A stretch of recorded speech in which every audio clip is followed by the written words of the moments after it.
old show.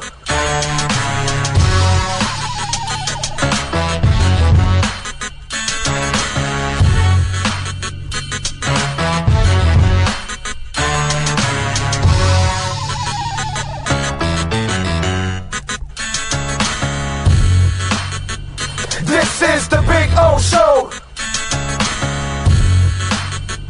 This is the big old show.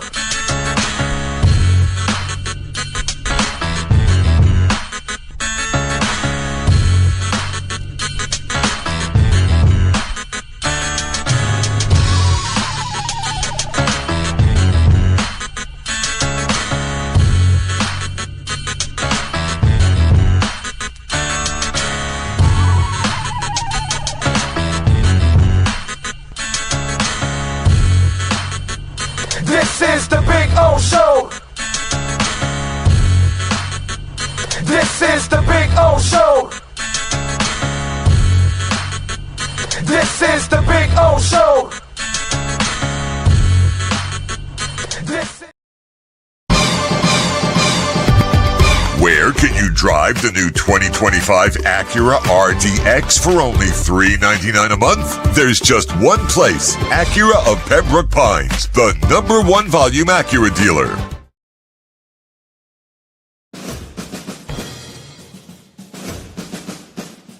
It starts every morning before the sun comes up. Projects are laid out. Plans are made. Equipment is fueled and loaded with inventory to handle all service requests. Orders are given to an army of skilled landscape maintenance professionals, certified arbor trimmers, irrigation technicians, and licensed pest management experts who fan out to communities and businesses all over South Florida. Experienced, on time, and dependable. Our staff is fully trained, licensed, and insured. Contact us by phone, email, social media, or through our website to answer all your landscape questions. We are Cutter's Edge. Total Landscape Solutions.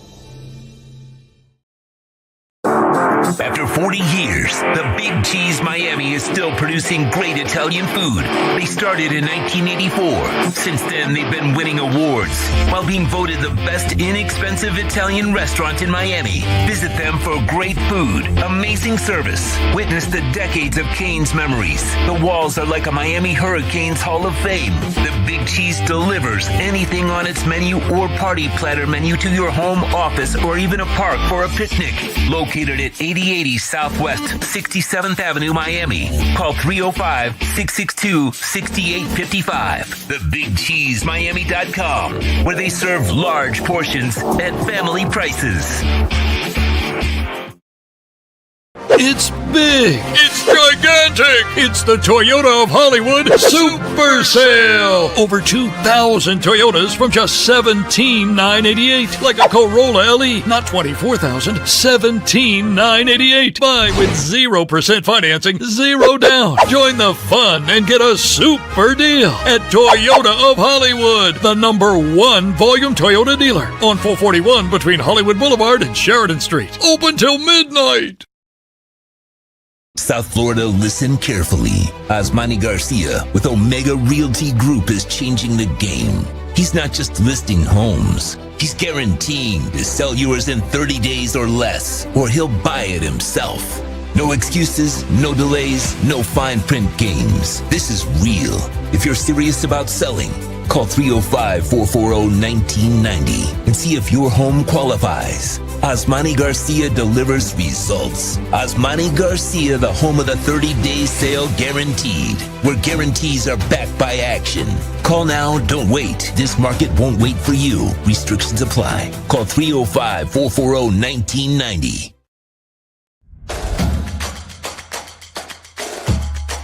Welcome to Caneswear.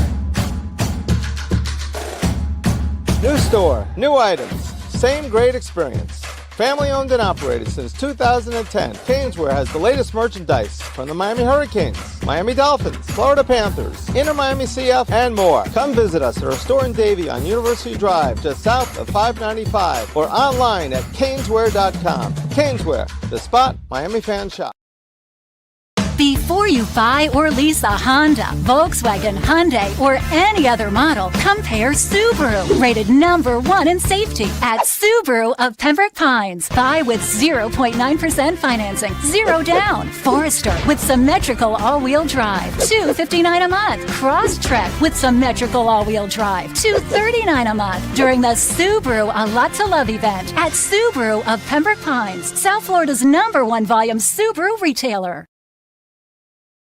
When it comes to your smile, confidence is so important. At Moody S Dental, they provide the services to get your smile back. This family-run practice prides itself by offering the latest technology to give your family the best experience possible. Moody S Dental has been in business for over 30 years with offices in Hialeah and Plantation. They accept most major dental insurances. They provide free new patient exams, 20% off select treatments. To qualify, please follow us on Instagram at moodys.dental. Moody S Dental has been in business for over 30 years. To schedule an appointment in Hialeah, call 305-821-0231 and Plantation 954-692-6825. From Invisaligns, dental implants, same-day crowns, and the preventative care and preservation to get your smile back. Go to moodysdental.com to find out more and tell them Big O sent you.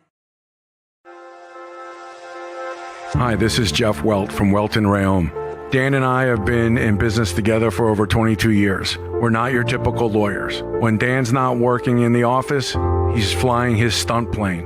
When I'm not in the office, I'm either getting tattooed, bowling, riding a motorcycle, or going to concerts. We might not be your typical attorneys, but we are aggressive attorneys, and we'll do whatever it takes to get you what you deserve. Consultations are always free.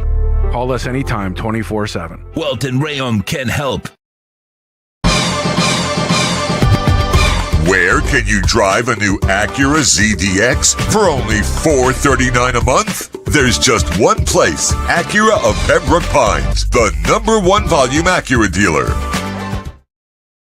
The viewpoint, statements, or beliefs expressed on the following program by the host, guests, or callers are not necessarily the opinions of FantasyXS.com, Media Group Inc. ownership, management, sponsors, or website. When it comes to South Florida sports teams, very few in the media have witnessed, lived, and covered it like the Big O. Let's start the program dedicated to your favorite South Florida teams with a passion that's unmatched. The Big O Radio Show is on. Here's the Big O. All righty. Good morning, boys and girls. I keep looking up. It's looking here.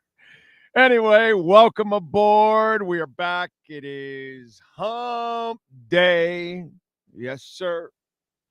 Wednesday, May 28, 2025, day number 18,720. That is 18,720 days since the Miami Dolphins lifted the Lombardi Trophy. Welcome aboard. Time to rock and roll. You know, I always have some fun. Whenever I do the show, I wear concert shirts. Sometimes I'll go into the archive and go a little deeper. So today, I went really deep. You notice what I'm wearing right now, Sean? Notice what I'm wearing right now? This is my dad, rest in peace.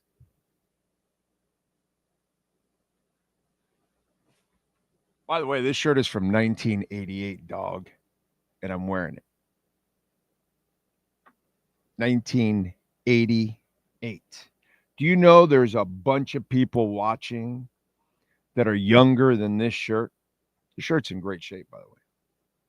There's like a little stain in the bottom there. Maybe it was a sloppy eater or something. But this is Sugar Ray Leonard against Donnie Lalonde. This is my first world championship boxing match that I attended. Well, no, I think that when the Arguello fight against Pryor here at the beach, I don't know if that was. Can you look it up for me, Sean? Arguello Pryor. I think this was in May of '88. Arguello Pryor, was it before or after? I think it was just after May of '88. I'm gonna say. My wife was my girlfriend then, and went with my dad, rest in peace. And we stayed at the Caesars, and so it was like a real trip to be able to go to a world championship boxing match. I know it's Donnie Lalonde or whatever. It's not the greatest, but it was fun, and it's a memory that I still have the damn shirt. What is it? Was that in the Orange Bowl? Was it? Yeah. Give me the bottle. No, not that one. The one that's mixed. Yeah, that's Aaron Pryor. Yeah, go ahead. November 12th, 1982. Okay. Yeah, that was okay. So that was my first one, and then wow, that was 82. Jesus Christ. It's just I've been around for a while, dude. Things have gone on in my lifetime. You know what I'm saying? So it's just funny. So I figured today I'll go into the vault and get one of my past memories of one of my trips. So Vegas, older Caesars, not the Caesars that you see now. It was actually a much more pared down Caesars back in 1988. But yeah, good stuff. So and the shirt's in great shape. Does it look good from the from the camera? It looks good because it is. It's in great shape, man. So I pulled it out and I go, wow, man, this thing's in pretty good shape. And I said, you know what? Might as well. I fit into it, you know. So saw my neurologist yesterday. So everything's kosher. It's funny. I took a stress test like 2 months ago. Yesterday was the first time like I got through the overall like read of it. That's how medicine works nowadays. But you could tell nothing was serious because, we'll give you the breakdown. If there's something serious, they'll call you in and all. You guys know. I don't need to tell you. So, but it's funny how I got the readout for my stress test like almost 2 months later. Oh, man, it's just crazy. Yeah, I think I got a lump. I need to go check it out. Okay, we'll make you an appointment for 2032, June 1st of 2032. Well, wait a minute. That's 7 years from now. That lump will turn into a goddamn bowling ball by then. So, yeah, that's medicine now. It's kind of the way it goes. But, good thing is it was good news. So we're all good. We're losing weight. They actually lowered my blood pressure pill again. Those are positives. Those are positives. That's twice they've done that now, that they've lowered my blood pressure, because they took my blood pressure and I was like hanging out at 105 over like something like 70 or 80 or something. It was like really low. And they're like, hey, you feeling all right? I'm like, yeah, dude, I'm fine. It's just maybe you have to like lower the blood pressure medication again because we've lost weight. So, I guess the heart isn't pumping as hard as it used to when I was carrying 290 pounds. You know what I'm saying? So anyway, all good news there on the front. So it's good. This is why I get to wear a shirt again from 1988. So that means this shirt is approaching 30 years. No, wait. No, 40 years. 40 years. This shirt is 3 years away. It's 37 years old. 37 years old. Pretty good. Old tees are worth money. Bro, this shirt is I think it's the last shirt I own that I can share memories with my dad. When I wear this shirt, I remember my dad. There's no money you can pay me for this shirt. So I haven't worn this is the first time I wear this shirt in, I don't know, well over 30 years. Well over 30 years. First time I wear this shirt. So has nothing to do with money, man. You know what I'm saying? Has zero to do with money. So that's not really why I do it. You know what I'm saying? That's not why I have any of this stuff either. I don't buy it to then say, well, let me keep this merino thing in a box, perfect, and then I can sell it later. No, dude, it's gonna be mine, and when I die, then I guess it'll be thrown away or given to somebody or something. You know what I'm saying? But I don't do it for them. I do it for love, bro. That's not really what I do it for. I don't get any of this stuff for the exchange of the money or anything like that. I'm satisfied with the memories. That's more important to me personally, to be quite honest. But yeah, Pat in Nashville is sending me something. He's up to something. He probably found my shirt on eBay for a certain amount of money or something. $90. He's the best. This is a $90 shirt. Okay. All right. It's priceless in my eyes. So yeah. You know.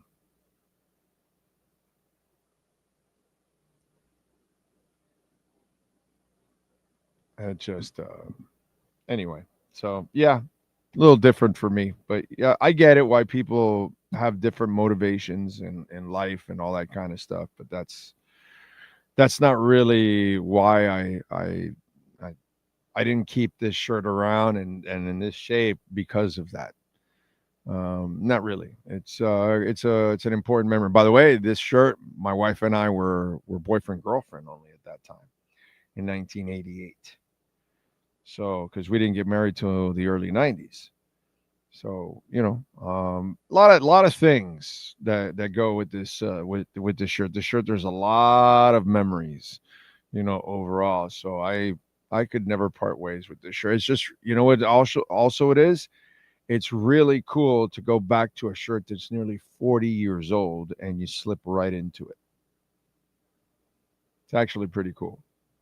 It's pretty cool. When I get down to the next 30 that I want to lose and get down to the 205, 208 range right now, because right now I'm in the high 230s. And I've kept it down for like 6 months. I've done something I've never done, by the way, ladies and gentlemen. I've lost 50, 60, and 80 pounds. I haven't added this yet because I'm not done. But when I did that, I went crazy on exercising and eating right and all that. And I just blew right past it and tore all that weight down. And then guess what happened? I gained it all back because I didn't really maintain. Right. And so what I've done now is this is the first stage. I lost the weight. Now the second stage is, all right, see if you can maintain it. Learn how to eat your limit every day so you know that you stay at this weight. And that's what I've done. Now I know exactly what I can eat every day to stay at this weight. So I've managed it for 6 months, which is something I've never done because I am so undisciplined. So now I'm going to try to work on getting to the next stage. And if I get there, I can start wearing some of my shirts that I have from high school and junior high. Yeah, I have concert shirts from high school and junior high. So I don't know if I'll reach to the junior high one because I'd have to be pretty skinny. But I might be able to get into my high school Def Leppard, Motley Crue, Molly Hatchet, Fastway. There's a few. I have a few there. That'd be pretty cool if I can get into some of those classic shirts, and I'll wear those on the show. But I haven't gotten there yet. I still need to lose the next 30. I think the next 30 pounds puts me there. Puts me right there where I need to be. And it'll get me down to the 32, 33 waist range right now because I am hovering in the 34, 35 right now. Being at 44, that's some shrinkage. Okay. As long as you don't get the Costanza shrinkage, then you're all right. You know what I'm saying? Oscar Rojas, I see you are number 1. Thank you, sir. You're a stud. NorCal in, I see. Dolphin Dave, One-Eyed Jack. I'm obviously rooting for our Finns, but I see 5 wins at most. The secondary is awful. Yes, it is. But they'll spin it like they're young and they're all there to get their opportunity and everything like that, and they have no depth in lots of places. So it's going to be rough, and it's going to get worse because we'll talk about what is making it all worse. Jay Gelfin, thank you, sir. Subscribing and smashing. Jeff in Long Island.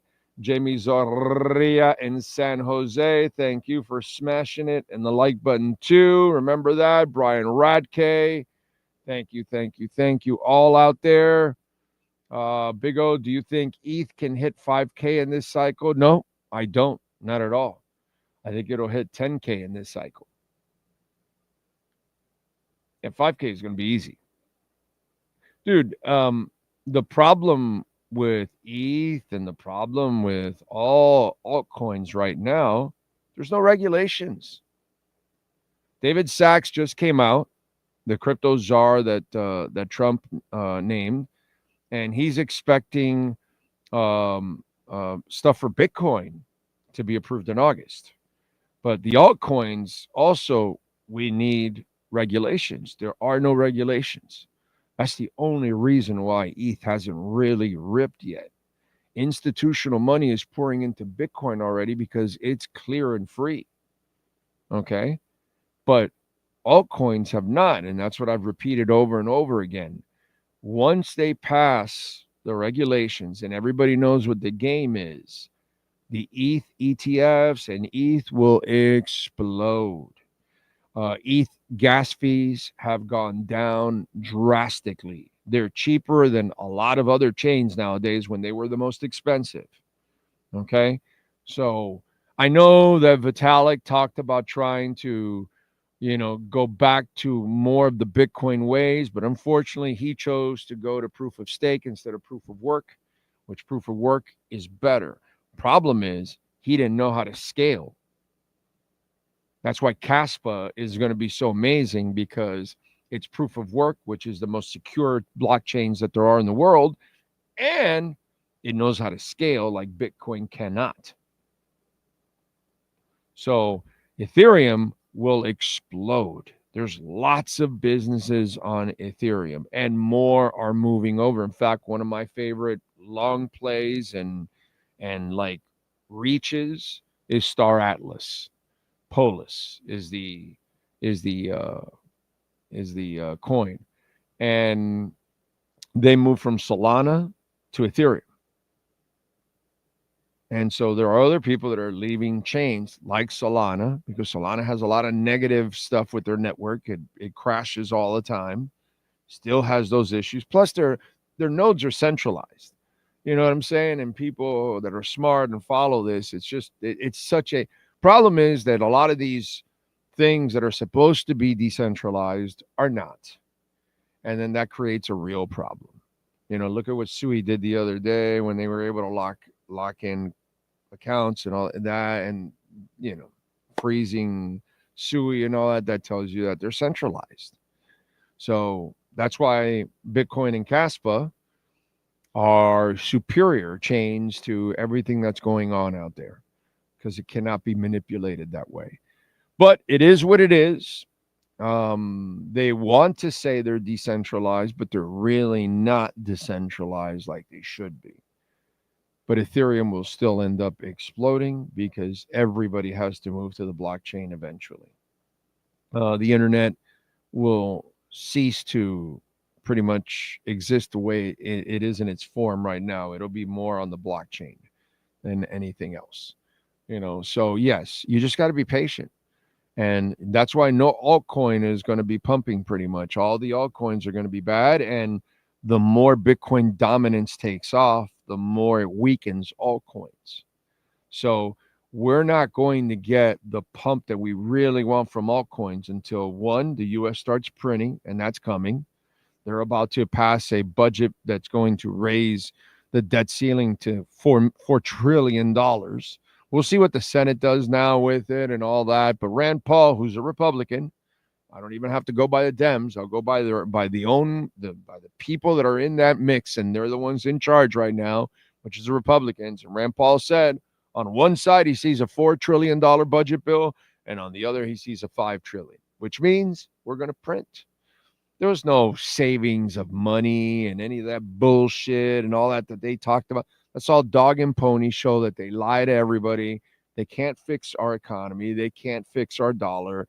They can't really do what they need to do. In order to do it, they would have to like drastically cut a lot of stuff, a lot of social services. I mean, drastically in order to, we pay over $1.1 trillion in just interest a year on our debt.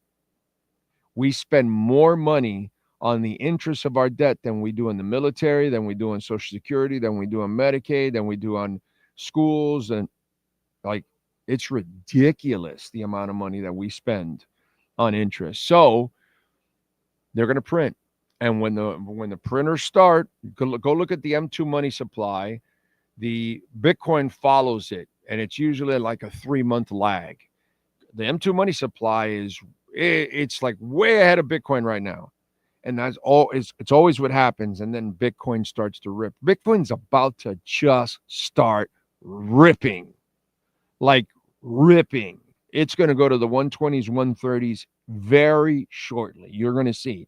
And that's going to weaken all coins, Ethereum, everything else, until we get regulations, until we print.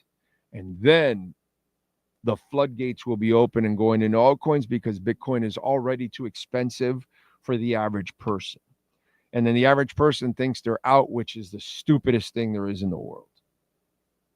If I tell you this is going to more than 10x 5 years from now, and you could get 10% of a Bitcoin, okay? You can't afford 110,000, but you can afford 11,000, okay? Okay, that turns into over 100,000 in 5 years, maybe 150, because I think Bitcoin will be well over 1.5 million in 2030. So how are you still late if whatever you buy now will 10 to 15x in 5 years? I'm not sure how people think you don't have to own a whole Bitcoin. You know what I'm saying? But that's all another conversation. So expect that to also affect altcoins, including Ethereum. But once we get regulations for Ethereum and all the altcoins and everything, they are going to explode. The right ones. Ethereum will be one of the right ones. Okay? So I expect it to go to 10 plus. It should hit 10, I think, in this bull run. Easily 10,000. Easily. Okay? Not a financial advisor by any stretch. Not that I know anything about this, but that's my opinion. That's my opinion, and I'm sticking to it. Let's see. Let's go. Pack it up. Pack it in. Rawhide. What else? Dude, the shirt doesn't even look faded at all from even... I wash all my concert shirts and everything, cold water, woolite, and I hang. So none of my shirts ever go in the dryer. My concert shirts, my, shirts that I hang out in the house and trash or whatever, wash in hot water, dryer, and they're faded and all effed up, and the collar gets all screwed up. Yeah, what you're talking about. But if you wash the t-shirts that you care about, if you wash them in woolite, cold water, gentle, and then hang, your shirts will be fine for a long time. You know what I'm saying? Now, the other thing is, don't go wearing it every day either. If the shirt comes to your bed and wakes you up for you to get up, you've probably worn it a little too much. Let's see. What else do we have? Juan can't wait for tonight. Pat says, you got to count the number of T-shirts you have. I'm guessing over 250. Let's see. What else do we have? We finally have color in the background. Yes. Big O will sell shirts for 0.0001 Big O. That's pretty good. Not enough sats, but pretty good. Not bad. Not bad, because you didn't even get me to 1% of a Bitcoin. That's the problem with you there, NorCal. You're killing me, bro. You didn't even get me to 1% of a Bitcoin. I mean, this shirt's worth a lot more than that, to me at least. My white shirts would look mustard if I kept it for that many years. No, dude, trust me, if you do that, you'll be fine. If you do exactly what I'm telling you, if it's t-shirts you love, you buy a concert shirt, whatever, and it's special to you, gentle, wash, woolite, cold, hang. Never put in the dryer, ever. Don't put it in hot water. Don't put it in a rough wash and shit, So you put it in the gentle cycle, you put woolite, cold, hang. The shirt should be fine for a long time. Should be. I mean, it all depends. If it's made well, should be all right. Some shirts are just cheap and they're not made well, and it doesn't really matter. You're not going to be able to save it. NorCal says, I was 276 in December 14th, slow and steady changes. 2016, 218, got to 188, but started mild weight training and felt best at 204. Get where you want to. I think low 200s is where I need to be. Yeah. I'm supposed to weigh like 195 or something like that. Or 185 or something. That's too skinny for me. I will look anorexic. I will look like, some kind of model that is on the runway without the looks, of course. Let's see. I really don't feel comfortable putting my money long-term into a proof of stake chain. ETH hard forks every year. How is that sound money? What am I missing? Serious inquiry. Ian? Okay. Are we talking about a quick, well, it's not quick, but are we talking about flipping an investment, or are we talking about long-term investment? If we're talking about long-term investment, Ian, I'm 1,000% with you. You go Bitcoin, and keep it simple, stupid. KISS all the way. I'm with you 1,000%, baby. Nothing better than Bitcoin. You can't lose. Just put it. It's going to grow automatically. It is finite. So you're 1,000% right. Now, at this point, if you buy $5,000 of Bitcoin, for you to flip it twice, you need to get to 220, don't you? So it becomes 10. Well, if you put $5,000 and you end up owning a little more than an ETH, when you're going to flip it from 26, 27 to 5,000 something, a lot easier. You'll flip it to 10, 4x, a lot easier.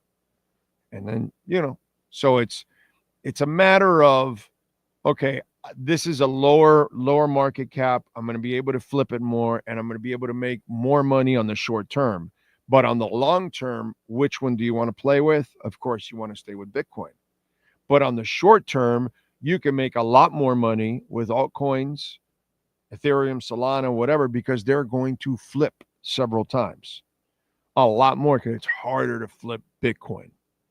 It's going to take a lot more money to flip Bitcoin. So I think people do it, Ian, for investment purposes, because they're trying to maximize their investment. They're trying to, flip it more and more times so they can make more money out of it. And then in the end, you can still buy Bitcoin with your profits. You know what I'm saying? So I think that's why they do it. That's why I do it. Obviously I mostly invest in Bitcoin, but I dabble into other altcoins. You know what I mean? Although, all honesty here, obviously, I love when people say, to be honest, what are you going to do, lie? Caspa is also like, I'm treating Caspa like a mini Bitcoin right now.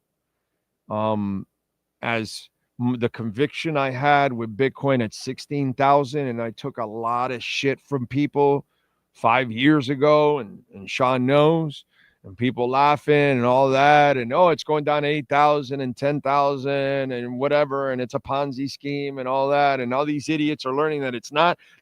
What people are now learning, that the dollar is the Ponzi scheme. Anyway, when you get smart, you'll figure it out. And I took a beating then, but I stuck to my guns, and obviously 1,000% right. I'm not slightly right. I'm 1,000% right. Okay. Well, I'm not going to say that I'm going to be 1,000% right, but I have the same conviction I had with Bitcoin at 16,000 with Caspa now. And it's at 10 cents. And I had the conviction when it dropped at 6 cents. And I'll have the conviction when it's at 14 and at 20, and when it climbs to $1 or $2, I'll still have the same conviction. So Caspa is the other one that I'm treating when we talk about proof of work. I believe that's going to be our money.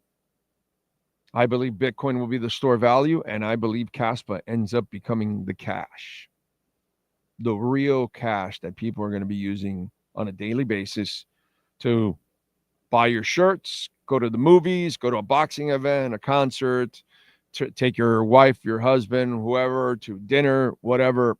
Caspa, I think, will be the currency of choice. But hey, what the hell do I know? I'm just sitting here watching the wheels go round and round. I really love to watch them roll. So, where are we in the market? The Dow is down 32, the S&P is down 7, and the NASDAQ is barely down. Corso Traven, thank you, sir. Bitcoin or Elizabeth Shue, LOL. Can't lose, right? But I have my own shoe here at home, so I'll take Bitcoin. And I still get my own Elizabeth Shue. Her name is just Barbara, not Elizabeth. That's it. Oh, man. But thank you for the super chat, sir. And remember, you can make a donation, Cash App or Venmo, at Cash Big O Show. That is Cash Big O Show, Cash App or Venmo. You can make a Bitcoin, Ethereum, Chainlink, and Solana, actually, on Venmo, which we love all of that. I remember when the Dolphins were the standard of the NFL. What the hell has happened? Come on, Dolphins. Let's get back to playing great football. Yeah, that's not going to happen anytime soon. Lucas says, my father gave me his Quiet Riot t-shirt from the 80s hanging in a plastic bag in the closet. Nice. Nice. Nikolai says, Big O, thank you. Very nice. The only show. Very nice. Al 15X, bro, Pat in Nashville will get you a new one.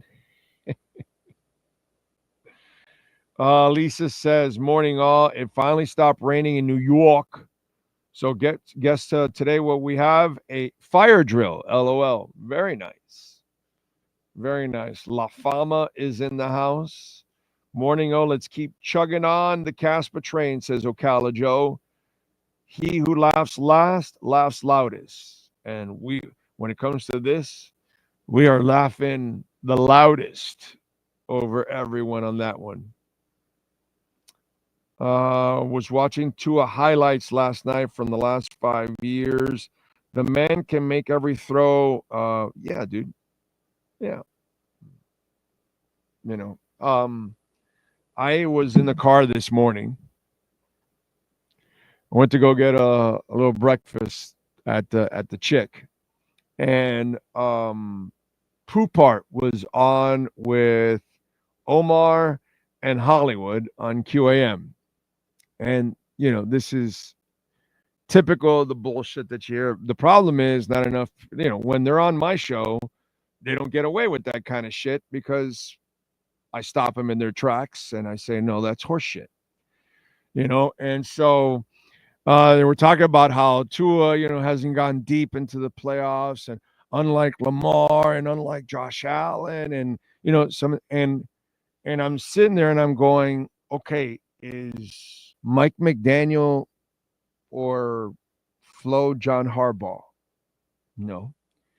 Does Tua have Baltimore or Buffalo's offensive line? No. Does Tua have their defenses? No. Does Tua have their winning culture? No. So why don't you give that to Tua?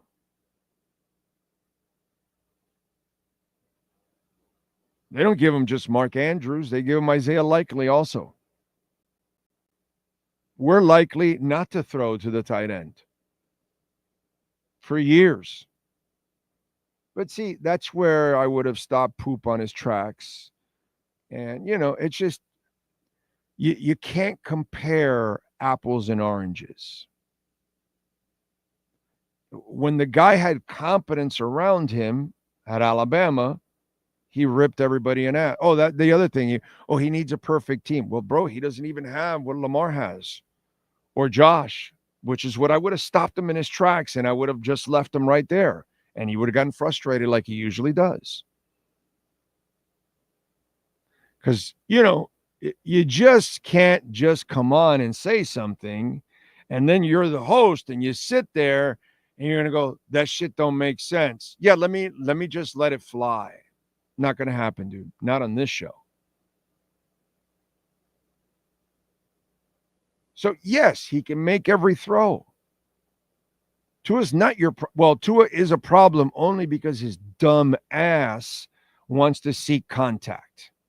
But if his dumb ass stops seeking contact and play like he played 2 years ago, and if this team, for once in his life, had a real offensive line, a real running game, and a real defense, oh my God, is that too much to ask? Who the fuck doesn't win a Super Bowl without it?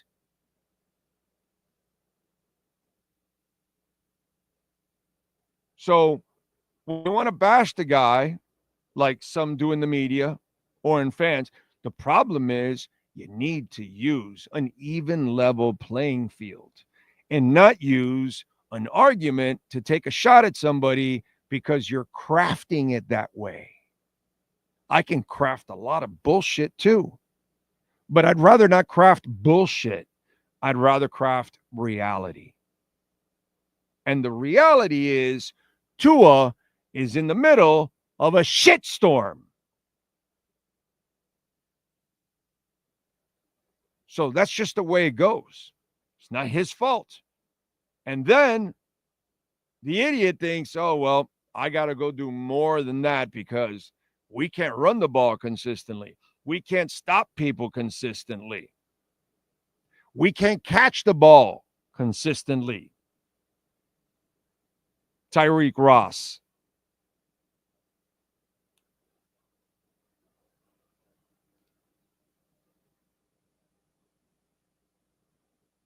If we're going to do things, be fair, man.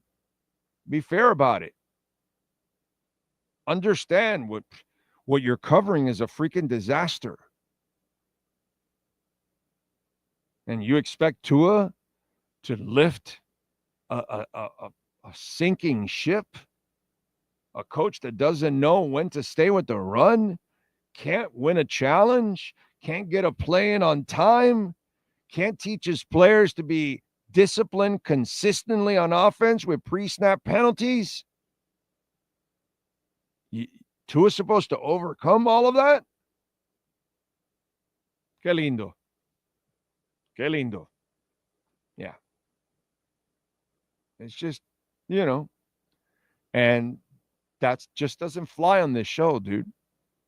I'm critical of Tua too when he deserves it. Like, he doesn't take care of his body, but the quarterback can only do so much. And he's not that other kind of quarterback. So it's your job. You drafted him. You knew you had to build a wall of Montezuma, but you build a dike with holes all over it. It's a sieve.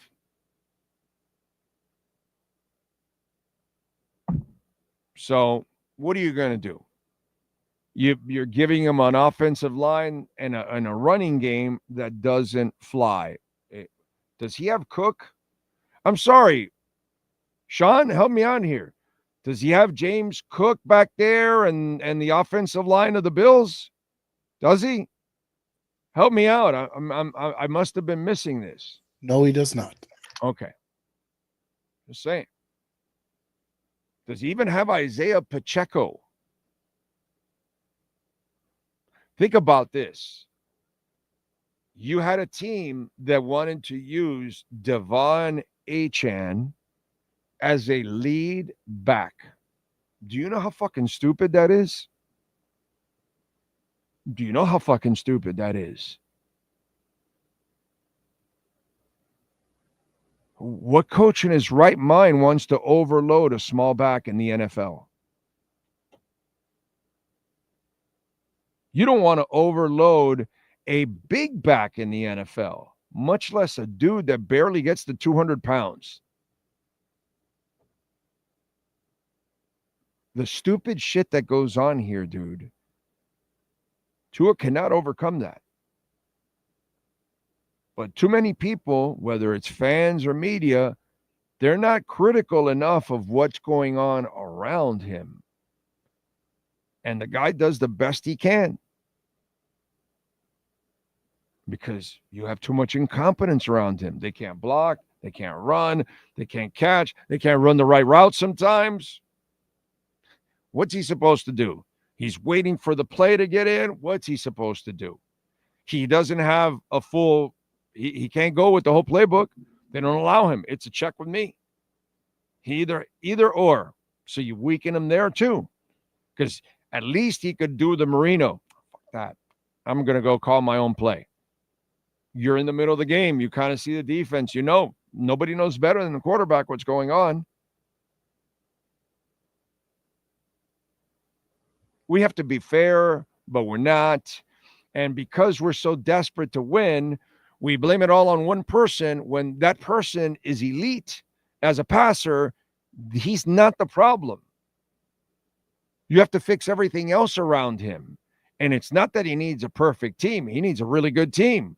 Well, guess what? The Dolphins haven't had one for 40 years. Same thing. So nothing's changed, dude. And it's not the quarterback's fault. It's not Marino's fault, and it's not Tua's fault. It's your team. It's your coaching staff. It's your front office. You didn't build the right team around Marino, so that's it. You're lucky he's so special that he gave you a couple of moments. Tua's not that kind of special. He's not. He can't. Bob Greasy could have never done that, and neither could Drew Brees. Could never do what Marino did. Ever. Ever.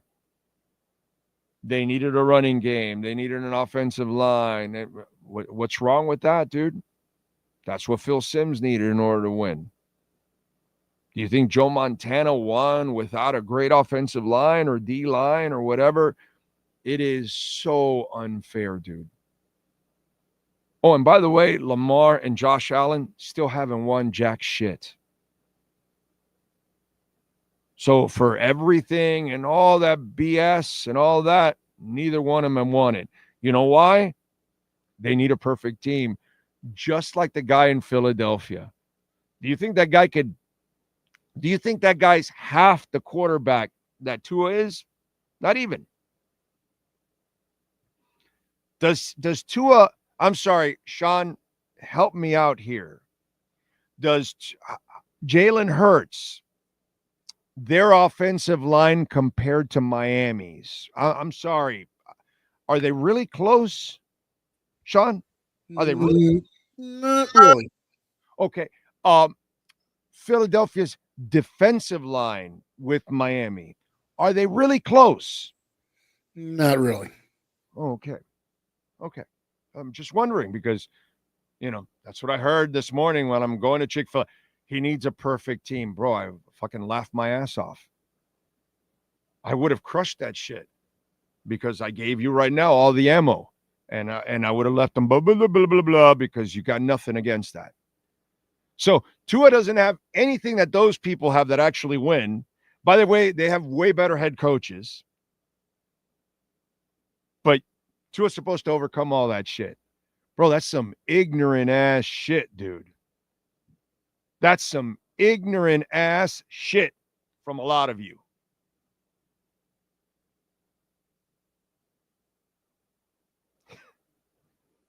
Come on, man. Long time, Big O. Put him on the Eagles, Lions, or even San Francisco. He would have different outcomes. Yeah, he wins the title. You know, Garoppolo misses Samuel wide open. Tua hits him in stride. Super Bowl. I said that, the Wolverines, you and I think alike, my brother. The Tennessee Titans with sorry-ass Tannehill who got carried. Give Tua that team. Why don't you give him that offensive line and Derrick Henry? Oh, I'm sorry. Sean, Lamar has Derrick Henry. Does Tua have Derrick Henry? No. Oh, okay. I'm just, he needs a perfect team. What a fucking line, bro. He needs a perfect team. No, dude, just give him what the Eagles have. Just give him what Baltimore has. Just give him what Baltimore, but what the Bills have. Just give him what San Francisco has. That's all I'm asking.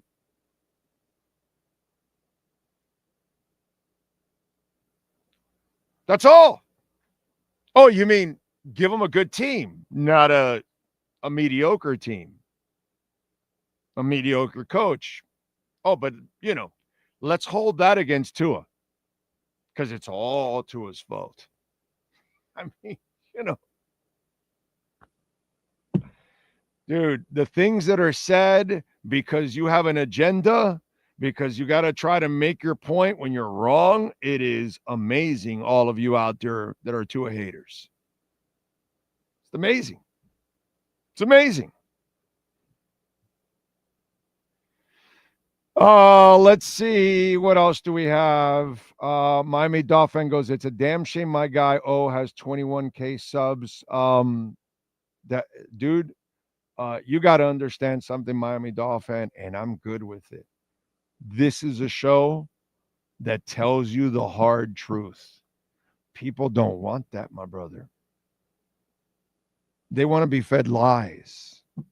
They want to be fed, false hope. They want crazy stories, crazy things said, irresponsible stuff. That's what gets. Look where Tyreek was with that loser Aiden Ross, racist, all kinds of shit that he is. People gave him a ton of power. A bunch of you watch him, and you've empowered him, and he's got millions of followers, makes tons of money, all that kind of shit. We empower the people that lie. We empower the people that deceive. We empower the people that misguide us. That's what we do in this world.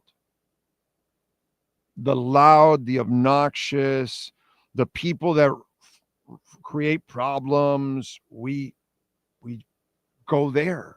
We gravitate to disasters, whether it's Britney Spears or whether it's Tyreek Hill talking about punching his coach or talking about wanting to get, agreeing about getting traded or, whatever, Travis Hunter's going to be trash, whatever, all the stupid, just crap that he's just on there with this punk. But this is our world. I don't live in that world, dude. I don't live in that silly ass world. I don't worry about saying shock stuff. I don't worry about saying crazy stuff like my man Omar does all the damn time. That's what gets you the attention. It's jackass. This is what we are. It's the Kardashians. This is what we are. Anything that's really of substance, yeah, it's going to be casted aside. And that's kind of where I see our show. We give you the substance.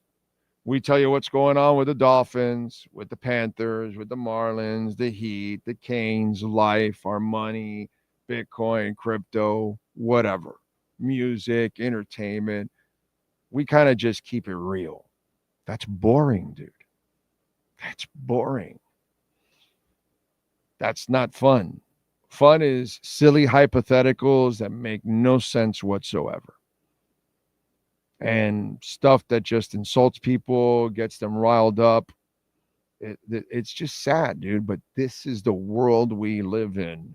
So this show will never have millions of subscribers and millions of hits because I don't believe in Republicans or Democrats.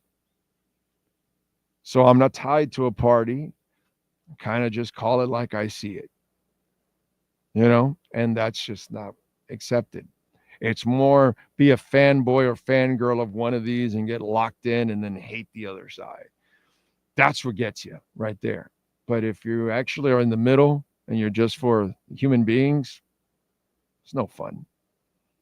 It's no fun. So, but I'm good, dude. I'm good. I'm super happy. I tell you all the time, the people that end up gravitating to this show are the people that I really want to do the show for. Okay, the masses are full of shit. So we'll weed out the masses, and then we'll collect and we'll get together with the actual smart people that really want to be objective about everything instead, instead of having an agenda about one thing or another. Yeah, let's just call it like it is, and that's it. That's not the way we do things, man. It's just not the way we do things in our world anymore. What else do we have going on? Don't understand how you let Gesicki and keep a guy like Julian Hill. Edward Thurstonhow, Julian Hill is very frustrating. Okay, the Gesicki thing was a whole different ballgame. We got to get over that. Whatever. You ended up getting now Jonnu Smith, which is fantastic. The wrong thing with Julian Hill is that you reward him by playing him every week. And that's what a bad coach does. You got to make him pay the price. Now, I agree with keeping him around. It's just I would have handled him a little differently with a little more discipline. His talent is ridiculous. Like, he's got all the talent to really be a good tight end. And you can find them and develop something out of absolutely nothing. Now, we got to get to a point where we get past all the stupid mistakes, and that's where I got to back you up. He's committed a lot of errors, but I think you have fueled that by not making him pay the price for those errors. You reward him by playing him again the following week where you should not. And that's where, and you're deep enough that you could have kept him on the bench, for Christ's sake, and played somebody else. But I do understand the potential behind Julian Hill because you see it, man. You see it. You see it. But I know it's frustrating. It's frustrating for all of us. Let's see what else. Miami Dolphin Experience says, that's on Greer to build this team. Hopefully he's learned to stop catering to his coaches too much. Yep, I agree. He gave up on Minka because of flow and let Van Ginkel go and Matt Collins. Yeah. Sometimes it's what we've been talking about now, right? You live and learn. You need to develop who you are, and then you say, this is who we're going to be, and then we'll find coaches that fit this. And then when that guy gets fired, retires, or leaves, the next guy must fit this mold. And this is how I'm building the team. This is how I'm building the players. So everybody's got to have the same kind of scheme style and want the same kind of players, because this is who we are. Instead of, we're going to be 3-4 this year. Oh, well, now for the next few years, we're going to be 4-3. Oh, we're going to be a pass-happy team. Oh, we're going to be a run-oriented team. It just, whatever. So, what would you rather have on your team? Tyreek Hill or, oh God, Derrick Henry every day of the week and twice on Sundays, please. I don't want Tyreek Hill. What? Look, let me get into this. The Dolphins season gets worse by the day. Okay? And all you got to do is look at what happened with Tyreek Hill once again. This is supposedly your best offensive player. This is a guy that's coming off multiple surgeries on that wrist. And he is constantly doing stupid, insulting, disgusting things in the offseason. And disgusting was a lot of that stream with that crap Aiden Ross. So this is what your season depends on. You're the Miami Dolphins. You're depending on this moron. How can you depend on this moron? You can't. He says one thing, then does completely the other, and then does it over and over and over and over again. And this is so Jimmy Butler. All he does is constantly kill his value too. So, like I told you, they can't even trade him now because you're basically like be waving completely the white. The white flag's almost out. If you do this, you're completely waving it. Now, you can't trade him if the season goes awry by the trade deadline, which I would expect they will. But this guy's so toxic and doing so many stupid things that teams are going to say, well, we can't bring this onto our team. And it's got to be, and there'll be so few places that will have a strong locker room that will say, hey, look, and they bring in the leaders. Listen, we're going to bring this moron on. But we got to make sure that we keep our locker room tight. And everybody knows that we're bringing this moron on to help us in the pass game because we need it. And we got to hope that he screws his head on right for a couple of weeks and we make a playoff run and then we get rid of him. You got to hope for that now. Because this is what your season is on. You can't really count on the running game. You can't really count on the offensive line. You can't really count on Mike McDaniel. And you really can't count on Tyreek Hill. But yet, you have to. You have to. You can't count on that secondary to bail you out. They're going to have to count on the front seven to bail them out. There's so much shit that you can't count on, and it's led by this guy who does something stupid every other day. Something disgusting, something vile, something just pitiful, dude. Because that's who he is. Hanging around with that pathetic bunch. Come on, man. This is, and you know, what kind of a fan are you that you're going to lie to yourself and try to talk up this season in any way, shape, or form? This is going to be the disaster of all disasters. Whether you like it or not, dude. This is terrible, dude. Terrible. And this guy, it's just constant. It's disgusting, bro. But it just shows you the lack of respect from the players and that coaching staff and the organization. Whether it's Jalen Ramsey or Javon Holland or the fact that Calais Campbell left with class and everything, but he basically told them, I got to get the hell out of here without saying it. And then you see the Jalen Ramsey stuff, and Tyreek Hill doesn't care that you paid him. Doesn't care that they need him. Doesn't care that he needs to have a good season. Look what he's doing.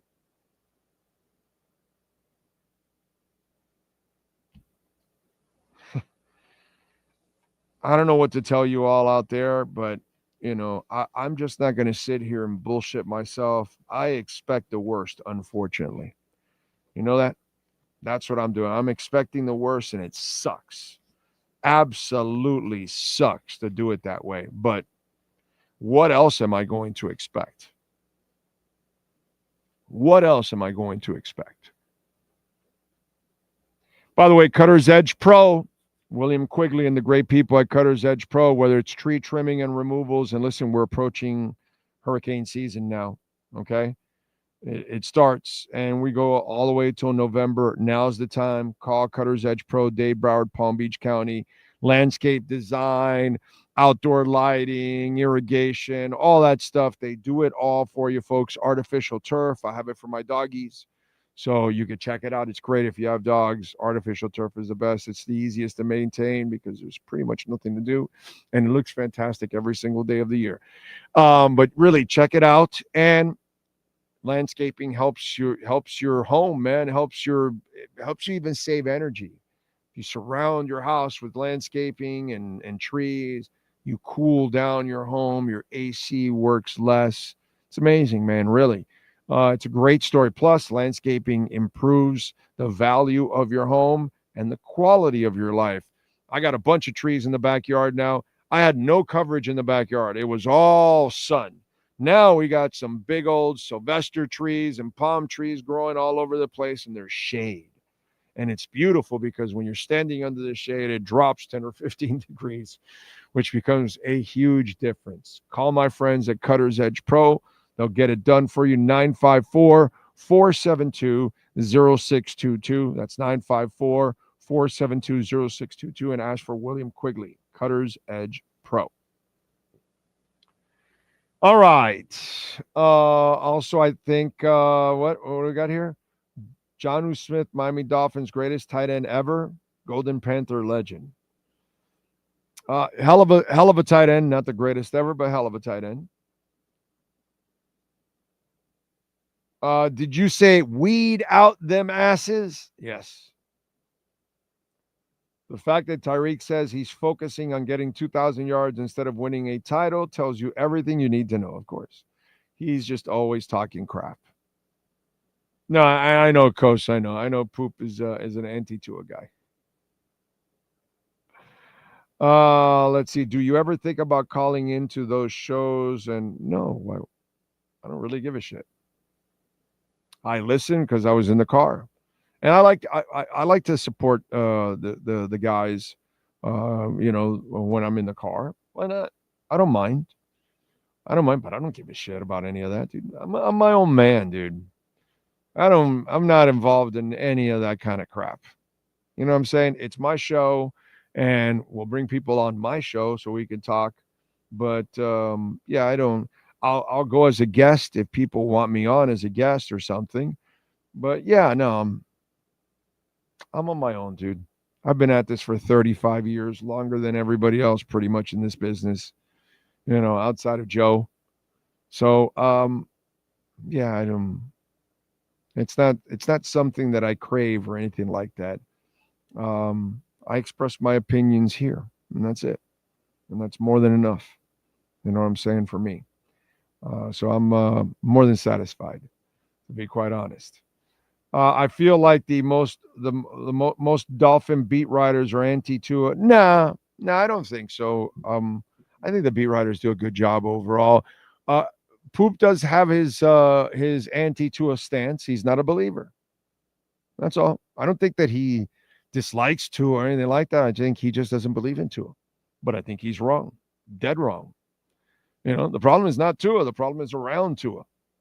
So, and then the silliness I heard today, he needs a perfect team. Bro, he doesn't even have what they have in Baltimore or in Buffalo or in Kansas City. Does he have Andy Reid? I'm sorry. And the offensive lines they've had over the last few years? Yeah, no, I don't think so. Or the defense? Does he have like a Chris Jones and company that are dominating in that secondary? No, I don't think so. It's just stupid. Needs the perfect team. No, dude, everybody that wins needs a perfect team. That's how you get to a Super Bowl. That's how we won, and they were perfect because they had a hell of an offensive line and D-line. You think Greasy was going to carry a team without an offensive line or a running game like Tua? You think Greasy would have done better than Tua with the team they have now? No. Silly, dude. It's ridiculous. It's a double standard, and it's a negative one. That's all it is. And it's just a spin job to try to back your point up. but that's not going to fly here. By the way, Bitcoin. Bargain 107.5, baby. Love it. The idiots are selling. That is so fantastic. Because you could tell those are the short-term holders, right? It'll pop up to 108, 109 right away. It'll go back above the resistance that is now support. So I'm not worried about it. But you can tell the weaklings and the people that haven't held it long are the ones that panic and sell on any little negative thing that's out there. Let's get to our 3A Graphics sports calendar. The great Alan Blanco, if your company, corporation, you need custom printing and embroidery, please call him 786-618-1443. Panthers and Hurricanes. They go for the jugular tonight. Panthers are leading 3-1. We'll see tonight. Hurricanes, by the way, plus 105 on the money line. The Panthers are minus 125. We'll find out. Sean, find out for me about Reinhardt and Mikola and God, who's the other one? The third one? I forgot. Anyway. But find out if there's anything on social medias. Because I know that the coach should be talking anytime now. So we'll see what happens there. Pacers beat the Knicks 130-121. They now have a 3-1 lead. Halliburton, bro, 32 points, 12 rebounds, 15 assists, 4 steals, and 0 turnovers. That's money. That's clutch. That's a star. Siakam, 30 points, 5 rebounds, and a block shot. They are now dominating in this series 3-1. Game 5 will be on Thursday. Tonight, we got the T-Wolves and the Thunder. Thunder are leading 3-1 in this series. And Thunder are favored by 8.5. The over and under is 220.5. Edmonton, by the way, they beat the Stars last night 4-1. They take a 3-1 lead in that best-of-7 series. So we'll see what happens on Thursday. And Inter Miami tonight hosts Montreal, one of the worst teams in the league. Maybe they can pick up a victory. We'll find out. That's your 3A Graphics sports calendar.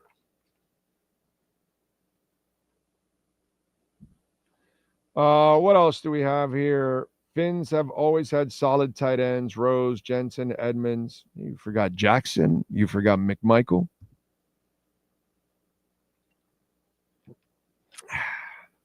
Mandich. All kinds of tight ends throughout the history of time. Yep, you were right. Farrell Edmonds didn't have great hands. He was a great talent.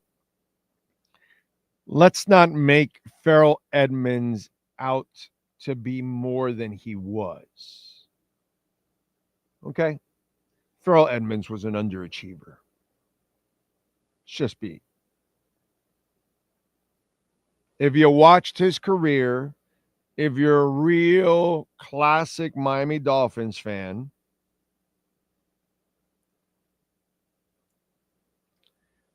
Farrell Edmonds was one of the most talented tight ends to ever wear a Dolphins uniform. Top 2. Okay?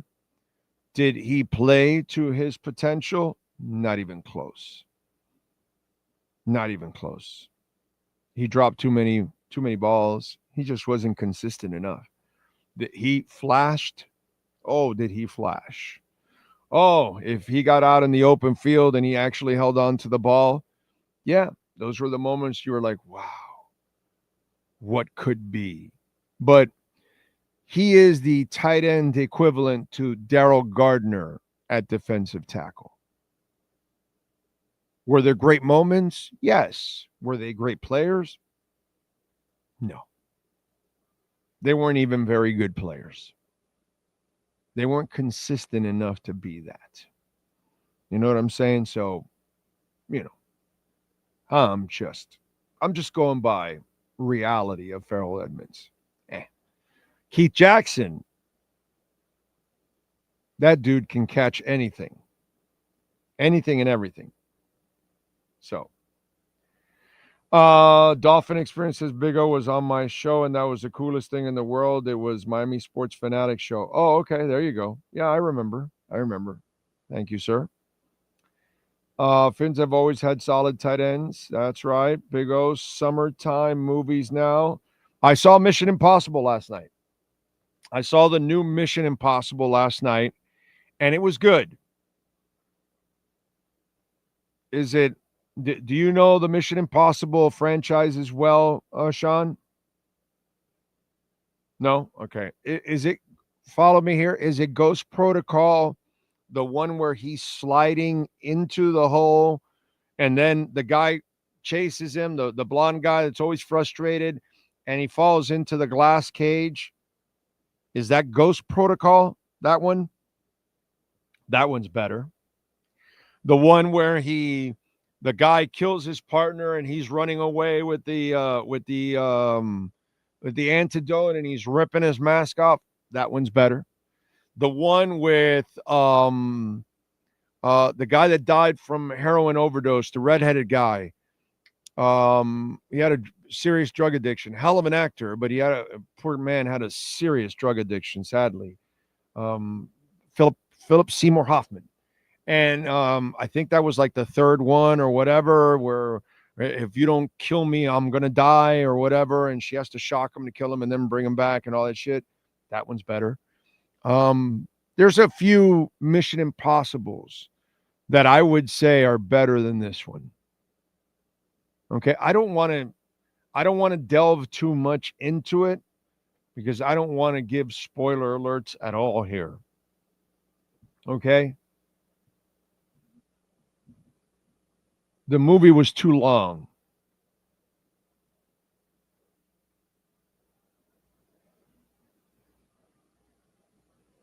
I'm not going to say anymore.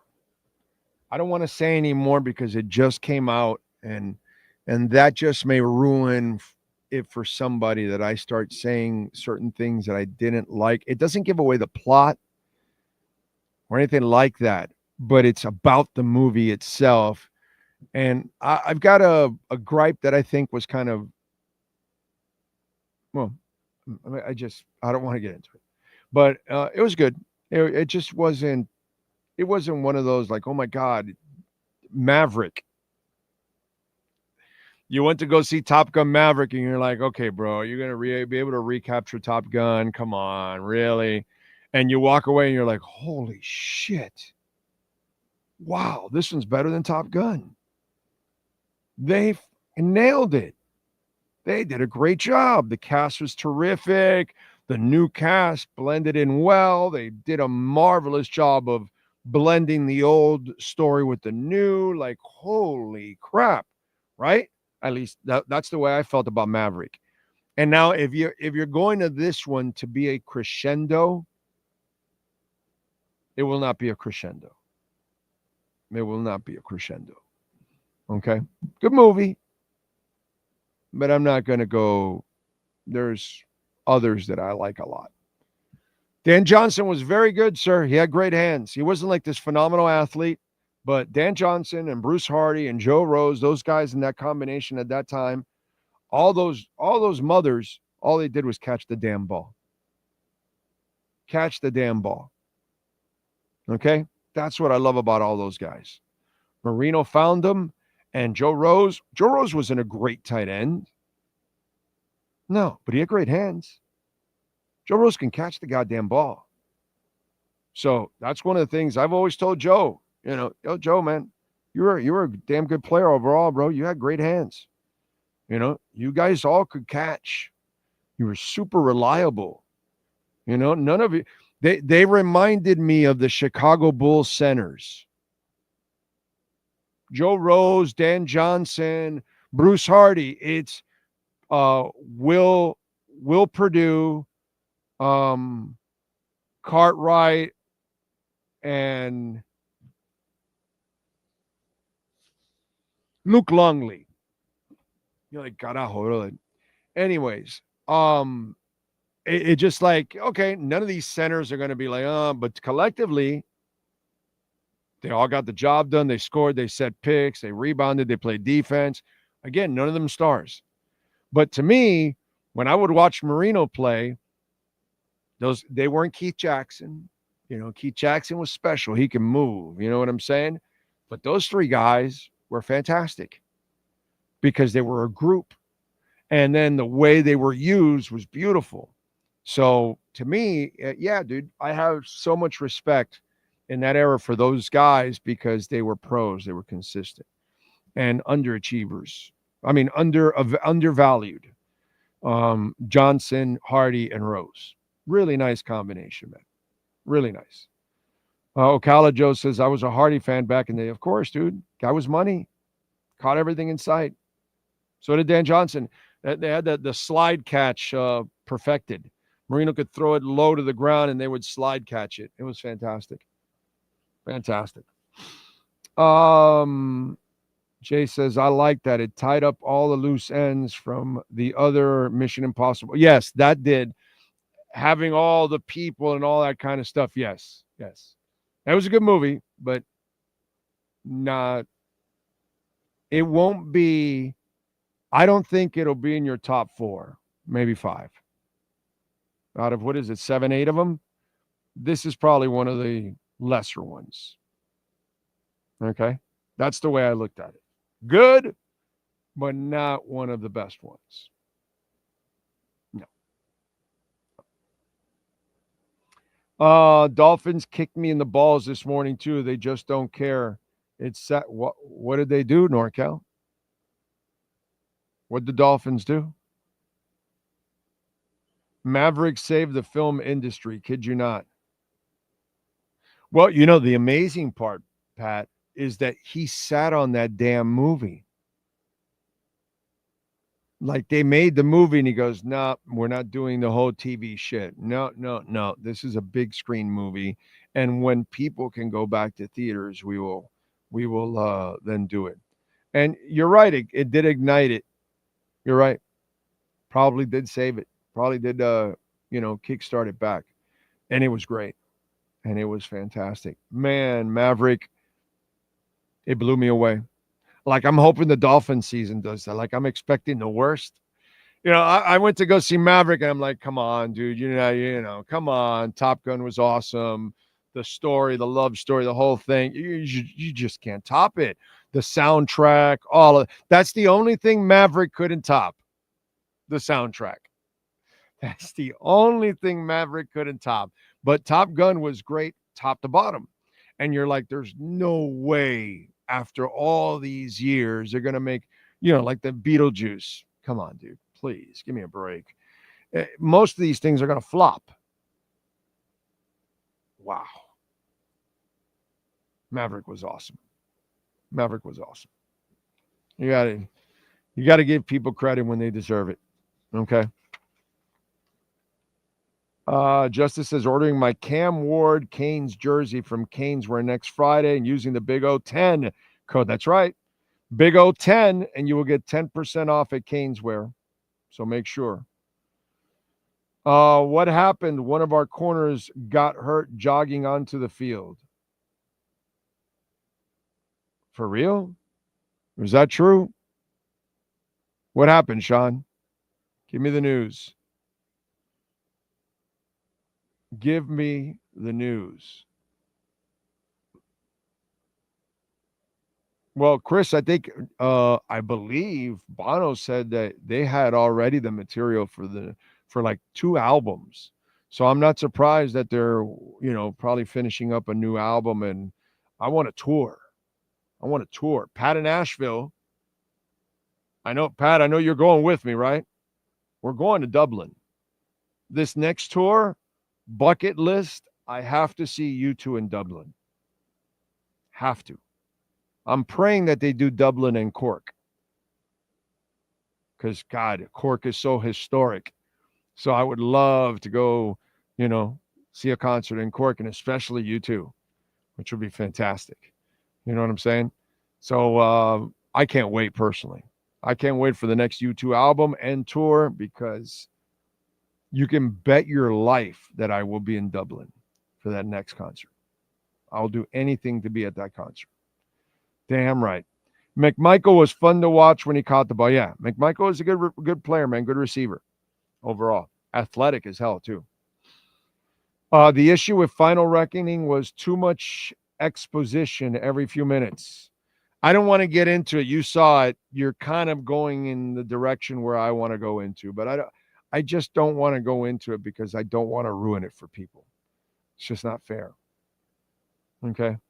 The Val Kilmer scene in Maverick was kind of sad. Yeah, well, because we were losing him. You know what I mean? Yeah, it was. It was. And then we lost him. Damn, man. I'll just wait for the stream on the new Mission Impossible. Alexis, you should go see it on the big screen, bro. You should still go see it. Do what I did, Alexis. We go on Tuesdays, bro. It's $6. That's it. And by the way, we're thinking of getting that, I think it's like $20 or $24 for the month, and you go to unlimited movies and those Regal cinemas. So you go 3-4 times a month, it pays off for itself right there. You know, so we may be doing that because we're doing a practice now as a family that we go every Tuesday to a Regal cinema, and it's only $6. So we see all the latest movies, you know, for $6. And that's it. So that's my tip to you. Save you a little money. Okay? You know, I'm not rich either, bro. I'm a working stiff just like the rest of you. Yes, sir. I don't know what it was, but Jason Maitre went on injured reserve. Oh, yes. Today. So I don't know if that's the one or. Well, I don't see anything about nobody's commenting on X about it or anything, so I'm not sure. And I know Skylar Tipton put in there not a roster player, so I'm not sure exactly who the person is, but you do know on the injured reserve today. But I mentioned that injury with Furones yesterday. I mentioned it in the interview. I said, my God, it came out there that he was injured, and I'm like, he's the one that was placed on the IR, and then somebody else was activated or signed for him. I read that transaction yesterday, and I said, Maitre doesn't even play. Last year, he also got injured, and he was on the practice squad, dude. And then I said, he fits perfectly on this team. That was the joke that followed after. I said that yesterday in the Furones interview, those of you that were listening.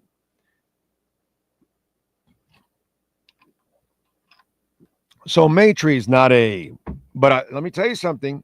I liked him in training camp. He made some plays on training camp, but apparently he has a fragility issue.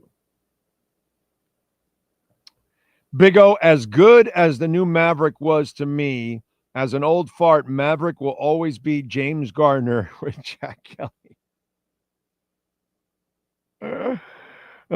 Boy, you went back. Did you see anything from Bitcoin conference yesterday you weren't expecting?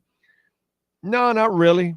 And by the way, for a little crypto corner for you guys, although I gave you a little bit of crypto before that I'm sure Sean will make a segment out of, but this one too, GameStop bought 4,710 Bitcoin for $512 million. Florida now has announced that gold and silver will be able to be used as payments. Okay. Shows you what's coming. Guess what's next? Bitcoin will be. Trust me, especially we're in a Republican state. Blockchain Group completes its $72 million bonds it's raised to buy Bitcoin. They're aiming for 1,400 Bitcoin in their reserve.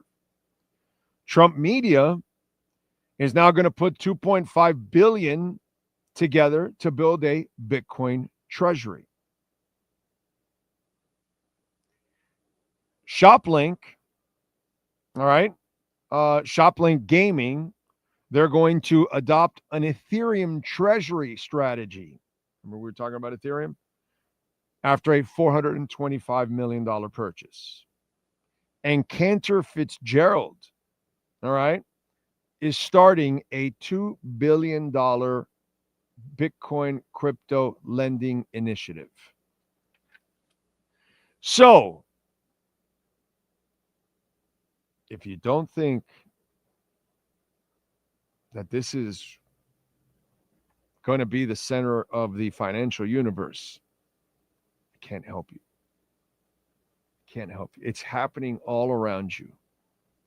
The richest and smartest and most powerful people are the ones loading up. The idiots that don't know anything are the ones selling.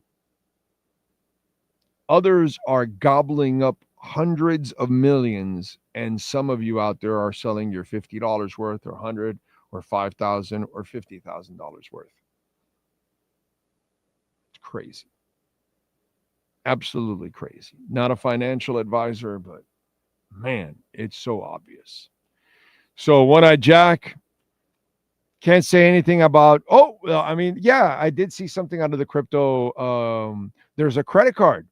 One of the companies has come out with a credit card that pays you back 1% in Bitcoin. I love that. I think I'm going to get that credit card. That sounds like a wiener to me because you got to use a card anyways for something. And I like I use American Express, I can use that. Instead of miles, I get Bitcoin. That's going to grow a lot more. So, yeah. So, we're good. Big O, exciting news. My band Life Jacket might sign to Interscope Records. Our style is like U2 and One Republic. Very cool, Chris. Congratulations. I hope it happens, my brother. That is very, very cool. I love it. Now, when you're a rock star, make sure you reach out to me so I can, hang out with you, go backstage, do the rocker thing that I love to do since I'm an aficionado, as you know. So I'd love it. There you go. If you like shoegaze rock, I have no idea what the fuck shoegaze rock is, but I'll listen to it. I listen to music. I like good music. I don't care what it sounds like. All right. By the way, the new Kelly Clarkson song, really good, man. Really good. She knocked it out of the park. New Billy Idol, very good. Very good. Imagine Bitcoin in 10 years. It's going to be $500,000 a coin no. It'll be well over $1 million in 5 years, my brother. By 2030, we'll be over $1 million. But anyway, $1 million a coin at least, I think, and that's conservative. Yes, it is. Very conservative. Very conservative. We're going to start ripping, and it's going to start ripping in a really fast way upwards. You'll see. Edmonton Oilers forward Zach Hyman has undergone surgery and will be out for the remainder of the season, according to Elliot Friedman. Those are the breaks, right? Those are the breaks.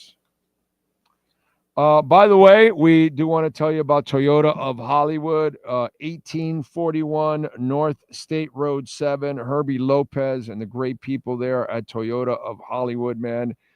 Proud sponsors of our program. I drive a Camry. My daughter drives a Corolla. Of course, we would never tell you to buy or lease a vehicle where we wouldn't do it ourselves, right? So right now, you can get the Camry LE sedan, $299 a month. That's the 2025 model. They've got 90 days, no payments. They've got 2.75% financing for 4 full years, 0 down. Check it out, folks, at 1841 North State Road 7. And cars, layers and layers of cars, because it's a big old giant parking lot. And it's not out in the open. It's all under roof. So it's a beautiful thing. You get to take the elevator and go to one floor to another floor, depending on what car you're looking for. Oh, I'm looking for a Tundra. No, I'm looking for a Camry. No, I'm looking for a Supra. Whatever it is you're looking for, we've got it for you, man. So check it out, 1841 North State Road 7, between Hollywood and Sheridan, right there on 441. They got a great service center, a ginormous service center. It's got 2 restaurants and everything. So while you're hanging out, getting your tires balanced, whatever it is that you got to do, oil change, whatever, while you wait, you can have some food. You can work comfortably there in the lounge. They got chairs and couches for you to relax, and TVs and everything. So come on out and you can shop in comfort, man, at Toyota of Hollywood. Let's see. What else do we have here? That's a tough loss for Edmonton. Yes, it is. Kyle says, do you have a full Bitcoin? Oh, shit. Wish I had half, bro. No, bro. No, I'm way behind. But doing well. Doing very well and up from everything that I've invested. So that to me is, I'm not rich, man. So I can't have, I mean, a full Bitcoin is a lot for anybody. You know what I'm saying? So, but no. But I do have at least a decent slice, and hopefully it'll grow for my daughter, and that's all I hope for. You know what I mean? It's not really for me. My stuff is really the Caspa, the ETH, the Solana, all that kind of stuff that I'll flip because my stuff is not long term. My stuff is a short term stuff. Her stuff is a long term stuff that I put away and take care of her and all that kind of stuff. That's not for me. So the Bitcoin's not really mine. It's hers. That's how it's going to end up. Well, why would I want to use Bitcoin now? It makes no sense. You know what I mean? So it's kind of like, you know what I did? We did it for 18 years. College fund. What's that called? The state of Florida thing. I forgot, the prepaid college fund or some shit. Same thing, right? It wasn't going to happen. We started when my daughter was in the womb, and she didn't see it till 18 years later. So for 18 years, we were putting in every month. No difference. You put in your discretionary income. You're not touching. You just say, okay, that's for Bitcoin. That's for my daughter. Boom, boom, boom, boom. So that's it. And then the other stuff that I flip over, that'll be for me and the wife. Pay some bills, travel, shit like that. That's what you do. That's it. That's kind of the way I've handled it. I've got my life, dude. I'm good. It's more about taking care of my daughter than anything else. I'm good already. I've lived my life. I'm way into the back nine now at this point. You know what I'm saying? All right. By the way, don't forget Caneswear. All right. 2655 South University Drive in Davie. Go to caneswear.com online and in person and use our code BIG010. You will get 10% off there at the store. So online, you'll get 10%. In person, you'll get 10%. BIG010. Make sure you use it. What else? I laughed at the WNBA found no proof of racist comments in the Sky Fever game. How come there wasn't an investigation on the shit treatment that Caitlin Clark got?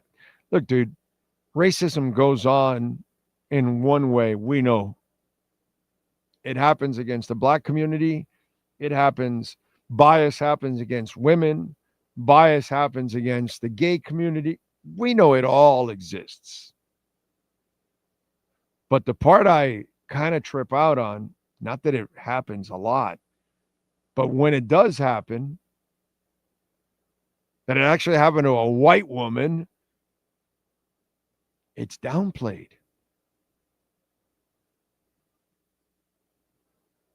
It's crazy.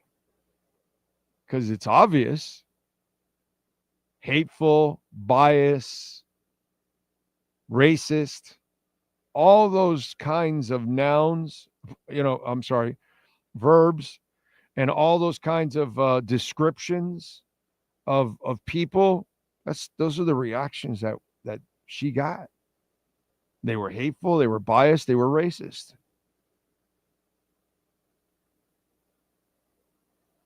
And by the way, they came from Angel Reese. Because she's full of bias, hate, racism, whatever it is, towards her. And that's obvious.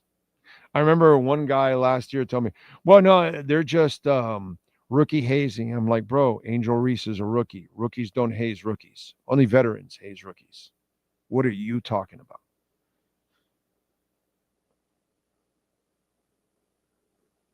Come on, man. Enough of the shit. Problem is, this league is so stupid. They mishandled everything with Caitlin Clark last year, all the way up to the Olympic Committee. 26% of all revenue-driven action in the WNBA last year had to do with Caitlin Clark. A quarter of your revenue was Caitlin Clark related. That's called a superstar. And this league didn't know how to showcase it and then wanted to injure it. And, like, it's the dumbest shit. And so now we make a big thing about the reverse because she gave her a hard foul, a basketball foul. That's it. And we reversed it and made it a bigger deal than it ever was because it was never a big deal. But it's always made a big deal one way, not the other way.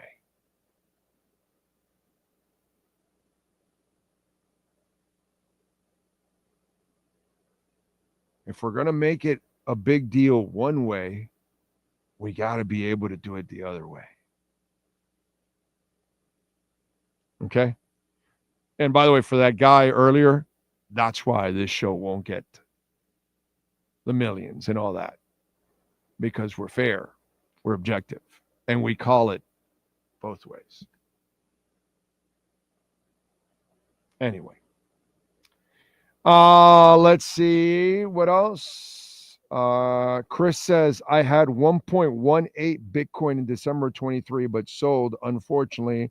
Learned my lesson. I have 10.66 ETH at 3,800 average. All right. You'll get it back and it'll soar to even more. Andy says, you're a good father, 100% family strong. Well, I appreciate that. Thank you very much. It's just no big deal. It's what none of us should be rewarded for being a father of, providing a home, paying your bills, loving your kid, loving your wife, the normal shit. That's just normal. Your kids, oh, she's in the womb. Okay, let's plan for her college now. We start the Florida College Fund, which, by the way, she ended up using, but she was like full scholarship for everything. So she ended up using that for books is what she ended up using. She never used it for any classes because she ended up getting scholarships for everything. So we ended up paying for it and it ended up using, but not like the way we thought it was going to be used in a way. But you're supposed to start a college fund. You're supposed to provide a home. You're supposed to be here when they come home. You're supposed to give them love. You're supposed to encourage them. You're supposed to scold them. You're supposed to, keep them straight. That's what we're supposed to do. We shouldn't be rewarded or anything for being a father is, whatever. That's normal. Now, if you're like Big E and you're going out of your way to help so many other people, that's beautiful. That's a beautiful human being. You know what I'm saying? I see that a lot. I see Dolph Freaky does that too. She does a lot of charitable work, which is really, really cool. Those are the things that need to be commended. Those of us that are mothers and fathers and stuff, we're doing our jobs. If you had a kid, that's what your job is. If you're a husband, you're there to provide. If you're a wife and a mother, you're there to do your support and do everything you're supposed to do. We really shouldn't be rewarded for any of that shit because that's what we chose to do. We chose to be fathers and mothers, right? Well, then you brought the kid into the world. Now that's your responsibility until it's an adult. And even when it's an adult, you got to try to assume some kind of responsibility anyway, right? So it doesn't really matter.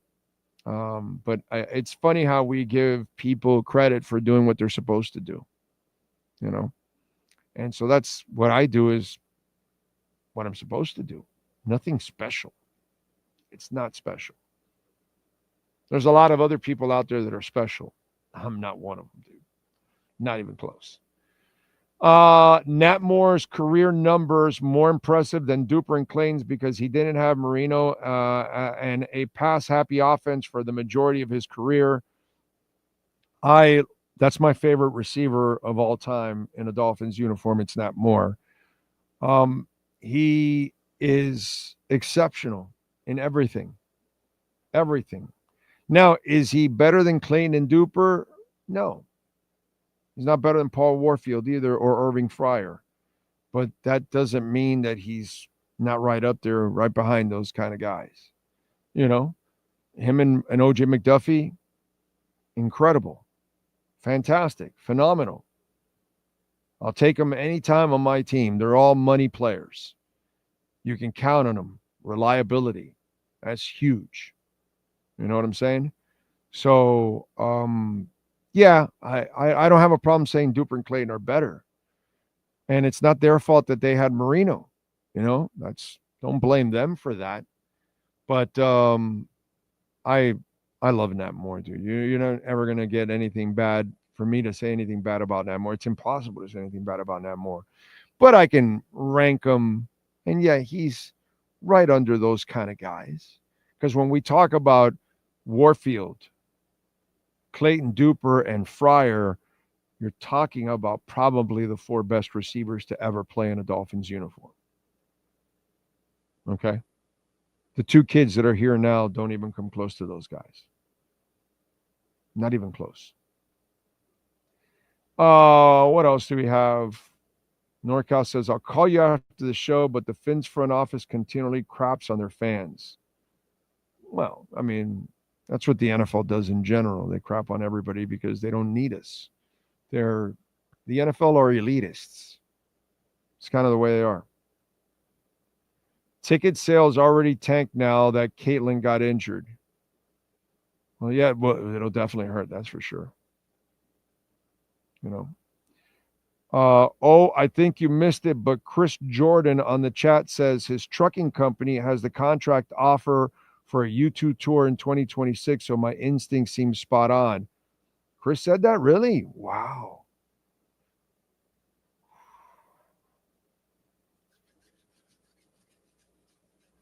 Dublin 2026? God.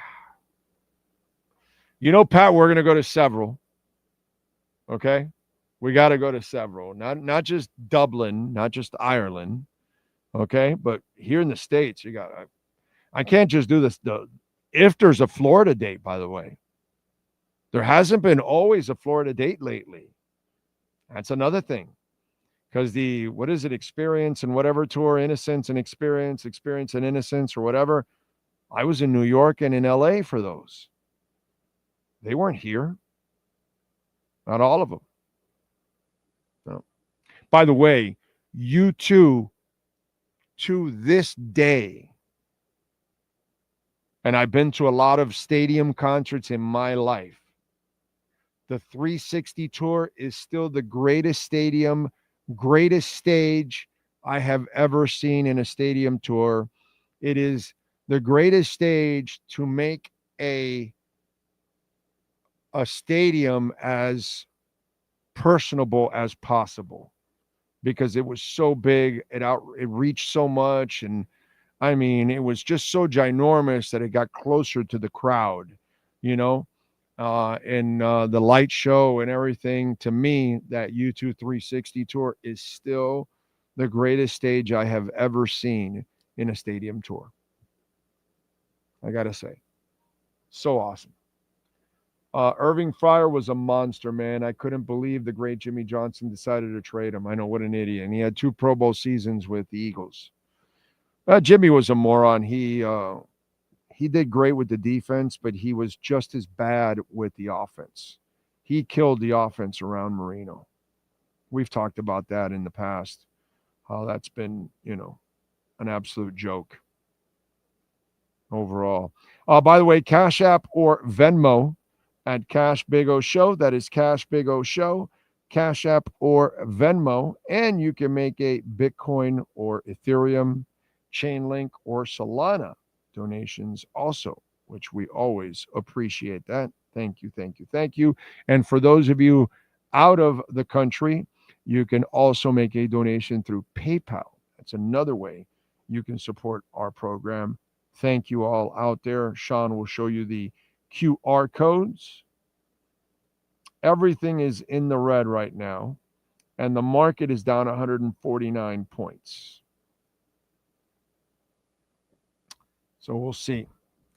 The Who is coming to Sun. Yeah, but you saw the price of those tickets, and they're not what they used to be, bro. Roger Daltrey cannot sing like he used to. I have seen the Who several times. I'm going Texas here. El Paso. I will not pay that ridiculous amount of money to see the Who. Plus, I'm going to see two old men that are a shell of what they used to be. So, yeah, it's not even worth it. Now, if you've never seen the Who and you want to say you saw them, okay, I get it. But if you've seen them all the way, I have a Who frame right there with the tickets and everything from a couple decades ago. But it's there on my wall, and the tickets are there framed and everything with the poster.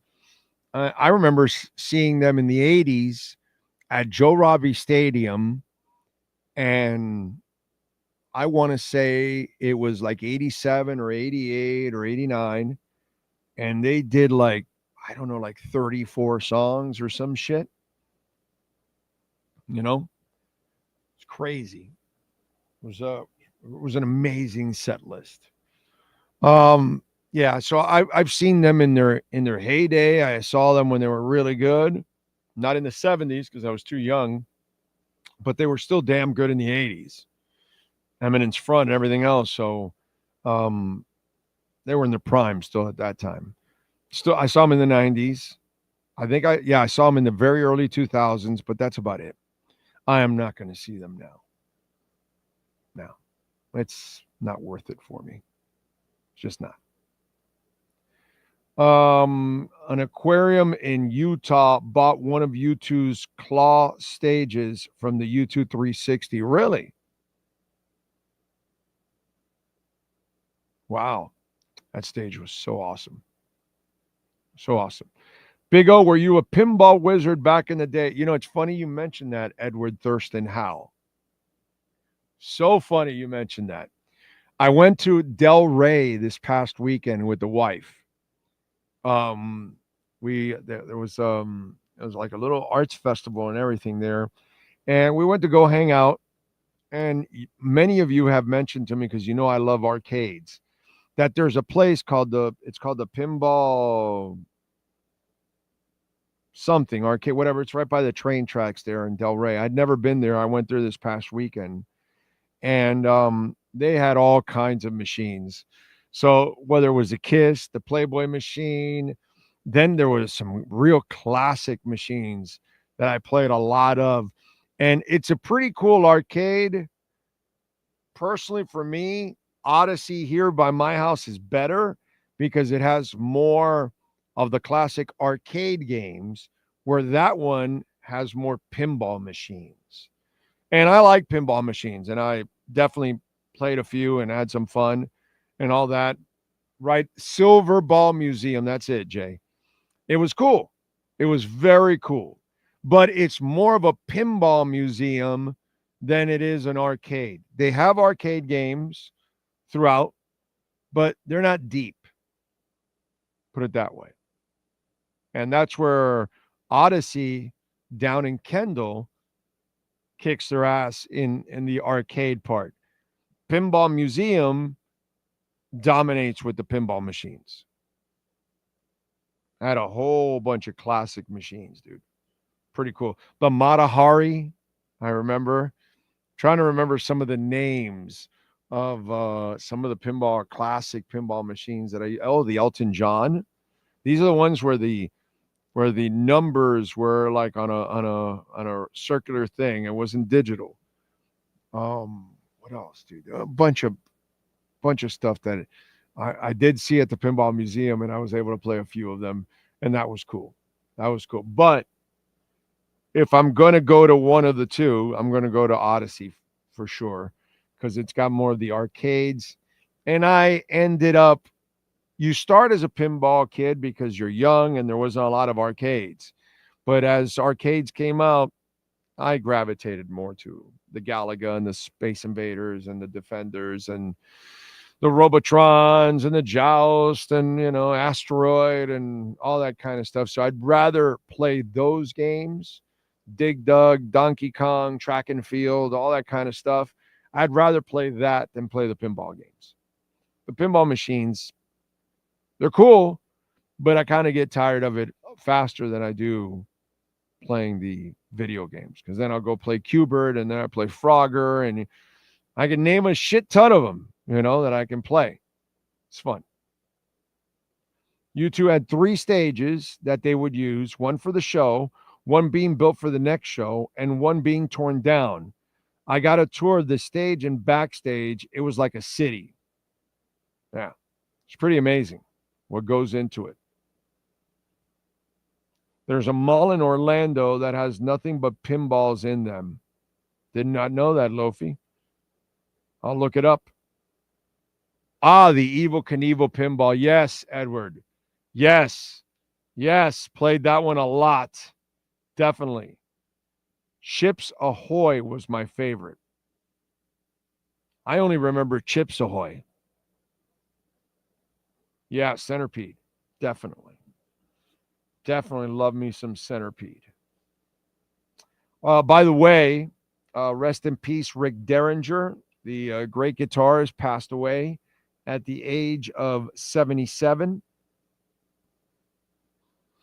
All right, he's up in the heavens right now, jamming a little rock and roll hoochie coo. That's what he's doing right now, and there's nothing wrong with that. Rick, keep jamming that hoochie coo. It's a beautiful thing. Let's go with musicians. Why don't we do that? All right. Let's start off with musicians born on the 28th of May.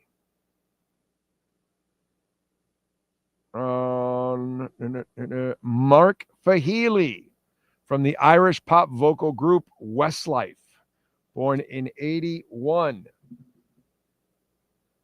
Kylie Minogue, Australian-born singer, actress, born in 1968.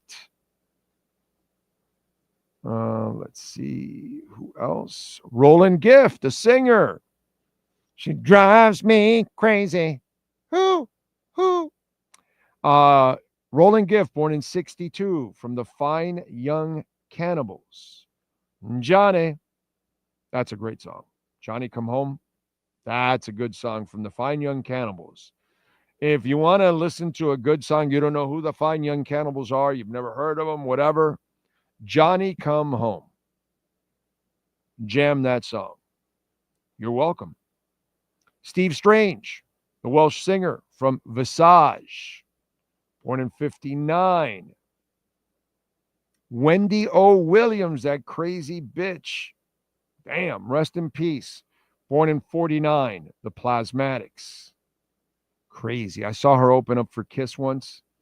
Somebody in the crowd threw a dildo at her and it hit her right in the chest, and she just kept jamming. Didn't miss a beat. John Fogerty, Creedence Clearwater Revival solo, obviously, born in 1945 on this date. Gladys Knight. Hoo! Get on that midnight train to Georgia. Born in 1944. Billy Vera, American singer-songwriter. At this moment, big song, Family Ties, 1944. Papa John Creech, violinist with Jefferson Airplane, Jefferson Starship, and Hot Tuna. Rest in peace. Born in 1917. We lost him in 94 at the age of 76. And T-Bone Walker, the blues guitarist, singer, songwriter, born in 1910. That's musicians. Now we go with other famous people celebrating birthdays today. If I don't give the age, that means they have passed away. Jim Thorpe, born in 1887, athlete, of course. Let's see. Actor Carol Baker, born in 94. Basketball Hall of Famer Jerry West, born in 1938 on this date. Let's see who else. Musician Jerry Douglas from Allison Krauss and Union Station, born in 56. He's 69. Actor James Tyler, born in 62. Elizabeth Hasselbeck, born in 77. She's 48. Great legs. Got to give her props. Whenever I would cruise through television, The View or whatever she was on, she had her legs crossed. I was always going like, wow, great legs. It was like, what's the name of that lady from Entertainment Tonight?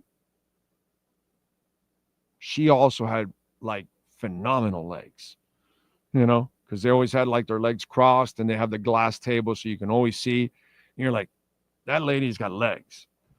Hasselbeck had legs. That's something that I remember. What else do we have? Seth Rollins, wrestler. Oh,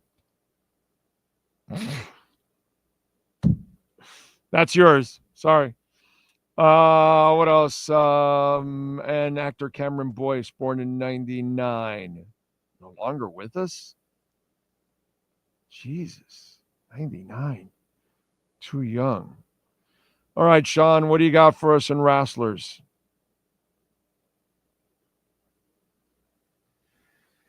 Seth Rollins turns 39 today. Joseph Connors turns 38.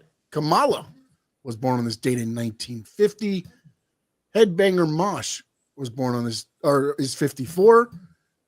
And those are your birthdays for May 28th, 2025. All right.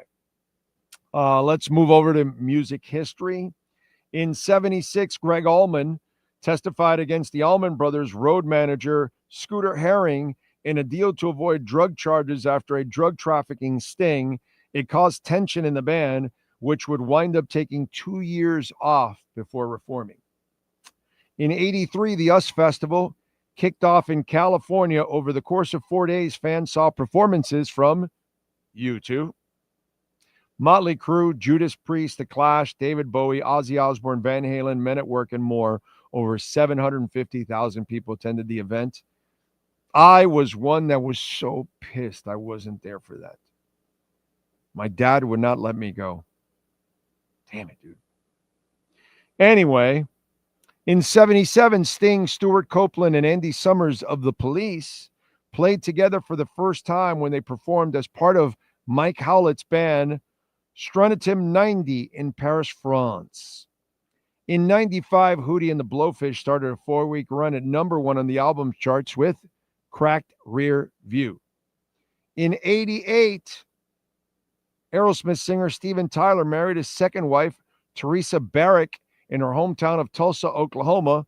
They divorced 7 years later in 2005. You can't get along with Steven Tyler? Shocked. That's what happened today in music history. Okay. There you go. Will the Panthers finish out the Hurricanes tonight? That is the question, ladies and gentlemen. Then the other thing would be take advantage of Bitcoin at 107. Jesus. What else? I remember when Windows came with a pinball machine. Yes, sir. What do you got, Sean? I remember that. Sam Reinhart, Nico Mikola, and AJ Greer all on ice for Florida's optional skate. We'll get an update from Paul Maurice on their status for tonight shortly. Game time. Okay. But they are on the ice. I wouldn't play Rhino.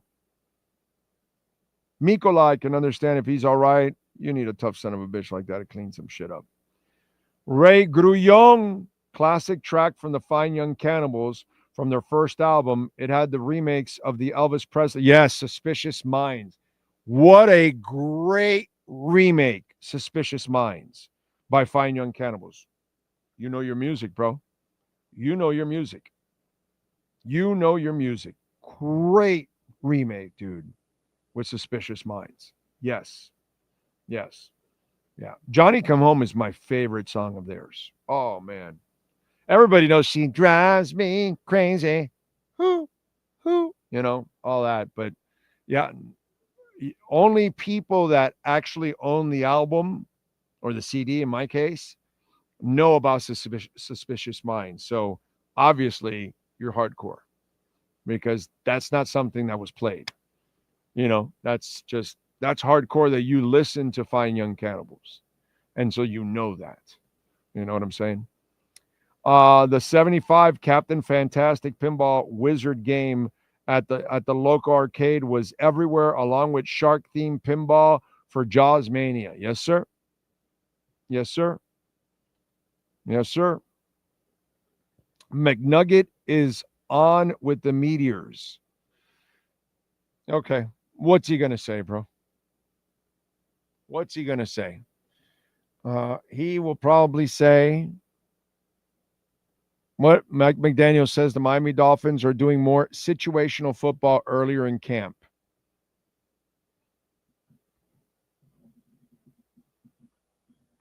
I'm in charge of solving problems, so there is a natural adjustment to your team, Mike McDaniel said of his role as a head coach for the Miami Dolphins. I'm not comfortable with the answer of that it is what we've always done. I actually hate that answer. And I hate your coaching.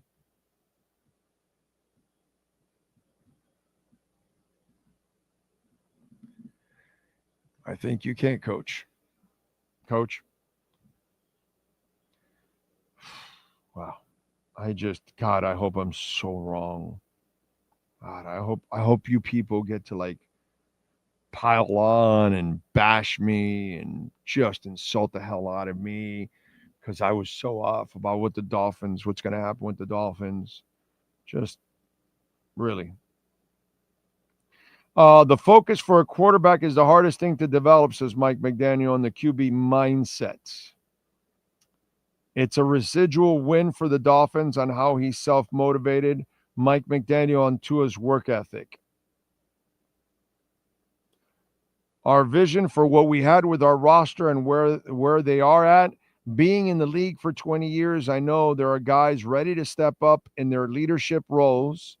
I know that by the way I see them attacking every day. Dolphin coach Mike McDaniel, how they're attacking it. How they're attacking it in May. May football, baby. We're the absolute bomb of off-season football. We win Super Bowls. We go undefeated in every offseason. We're effing unstoppable in a minicamp. We are so dominating in OTAs. Not in a game. Not in a game. Not in December. Not in January. But we got you in May. Oh, baby. We're ready to light it up in June. Yeah. We'll spark it up in August. But you can forget about September, October, November, December, and January. Don't even think about February.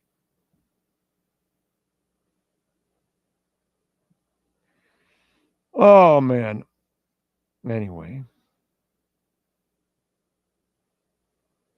Mike McDaniel asked about Tyreek Hill's alleged race versus Noah Lyles. Huh? He says on Jalen Ramsey, zero has changed with Jalen Ramsey's situation. He's focused on coaching the guys on the field. So.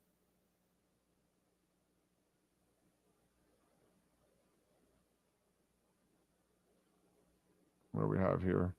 Mike McDaniel says he's interested in the players that are here today. And of course, that's all the Jalen Ramsey thing. Yeah. I don't see anything. If you find anything earth-shattering there, Sean, please forward it to me. Or tell me. Please tell me, not forward it to me. Tell me. Okay? Mike McDaniel called Bradley Chubb and Jalen Phillips the most excited practice players of all time. Added they're participating in most things. Been a long time, but Dolphins appear to be on track to have their pass rushers intact for training camp. That's it. But hey, we're kicking ass in May. May.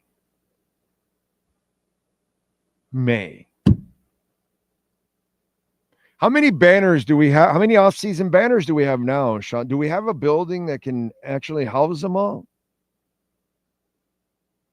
Is there a building big enough to house all of our off-season banners? No, they might have to add to the facility now.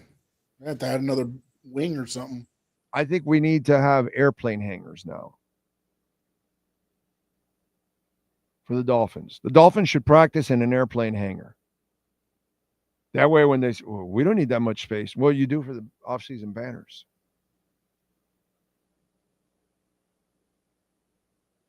Because for 40 years, we have kilted in the off-season. Absolutely kilted.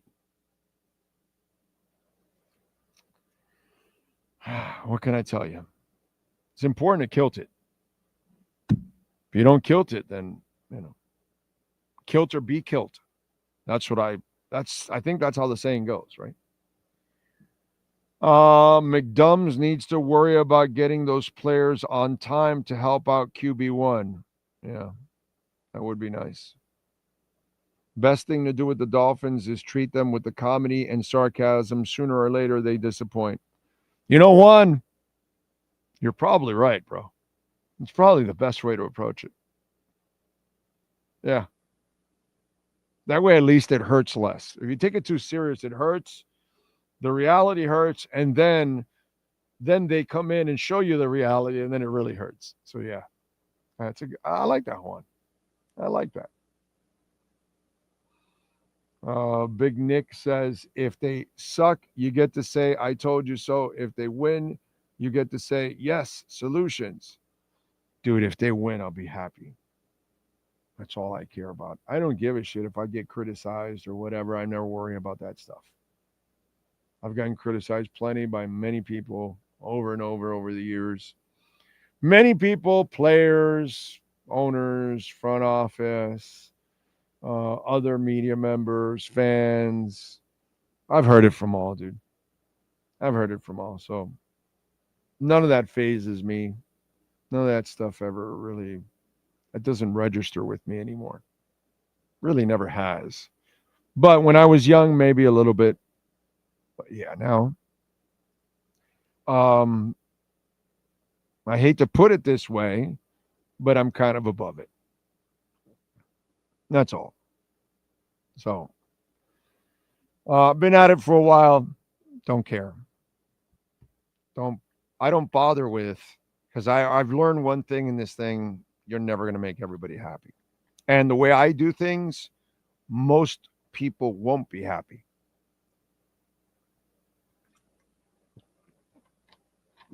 That's what I'm used to. So it's part of the game.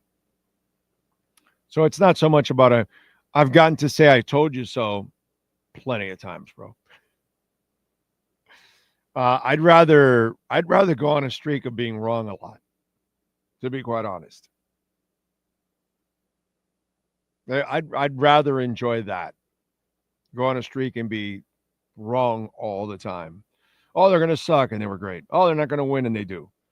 Oh, there's no chance they can win the championship, and they do. I would love that. Love it. Love it. Yeah, that would be fun. The boring part is saying that I told you so. That's actually become the boring part. Dolphin fan strategy for upcoming season: expect nothing and never be disappointed. Sadly, yeah, that is true. So, what are you going to do, right? You see anything earth-shattering from that press conference, Sean, so far?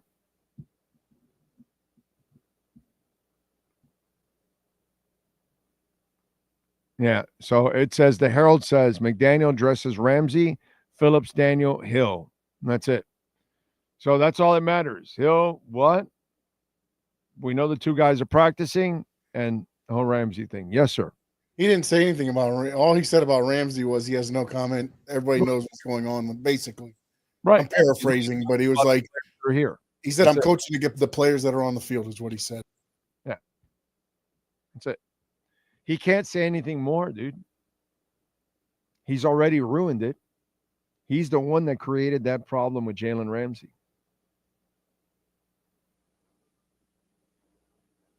The question that needs to be asked is, Coach, where did that relationship fail between you and Jalen? Has anybody asked that in the media room?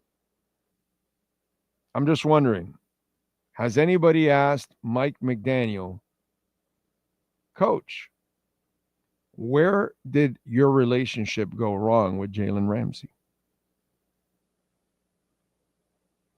You want to hear somebody hem and haw and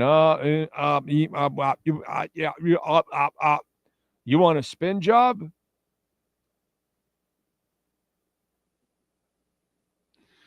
God, that's one thing I do miss on the beat. I could poke and prod. Man, I wasn't afraid to do it. It's just, I've done it already, man. I had to do it. I had to, forget Mike McDaniel, dude. I had to poke and prod with Riley, with Jim Leland, with Jimmy Johnson. I never really got that point with Shula, to be quite honest, because I was so young and I was kind of still learning and getting comfortable. So I never got to that point.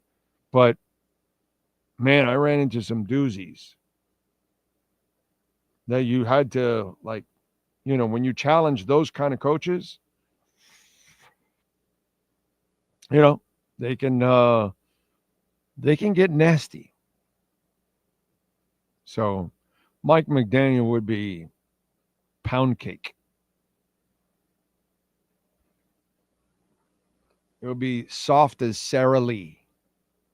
By the way, does anybody ever buy that Sara Lee pound cake anymore? The one that's in the freezer?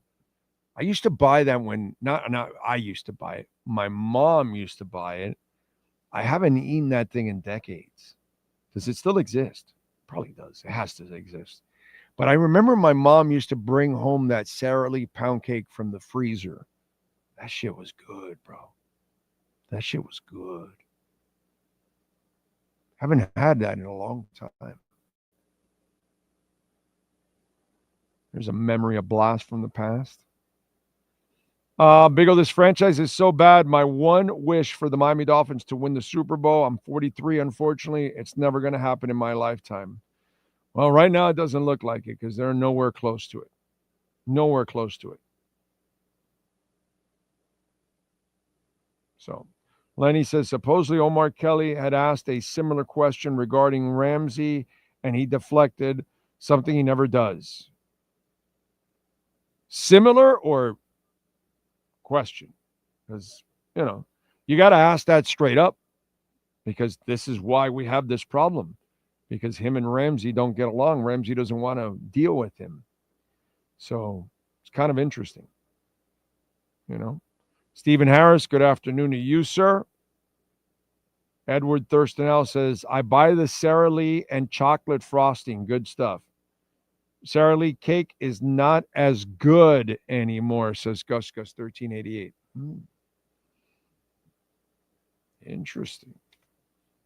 So it's not as good, but Edward Thurston Howe still likes it. He's buying it. Or wait a minute. Are you buying the Sara Lee chocolate one or the regular pound cake? Because that's the one I would buy, the regular one. The chocolate one, man, you know what? I remember the chocolate one too now. I forgot about that. There was a chocolate pound cake.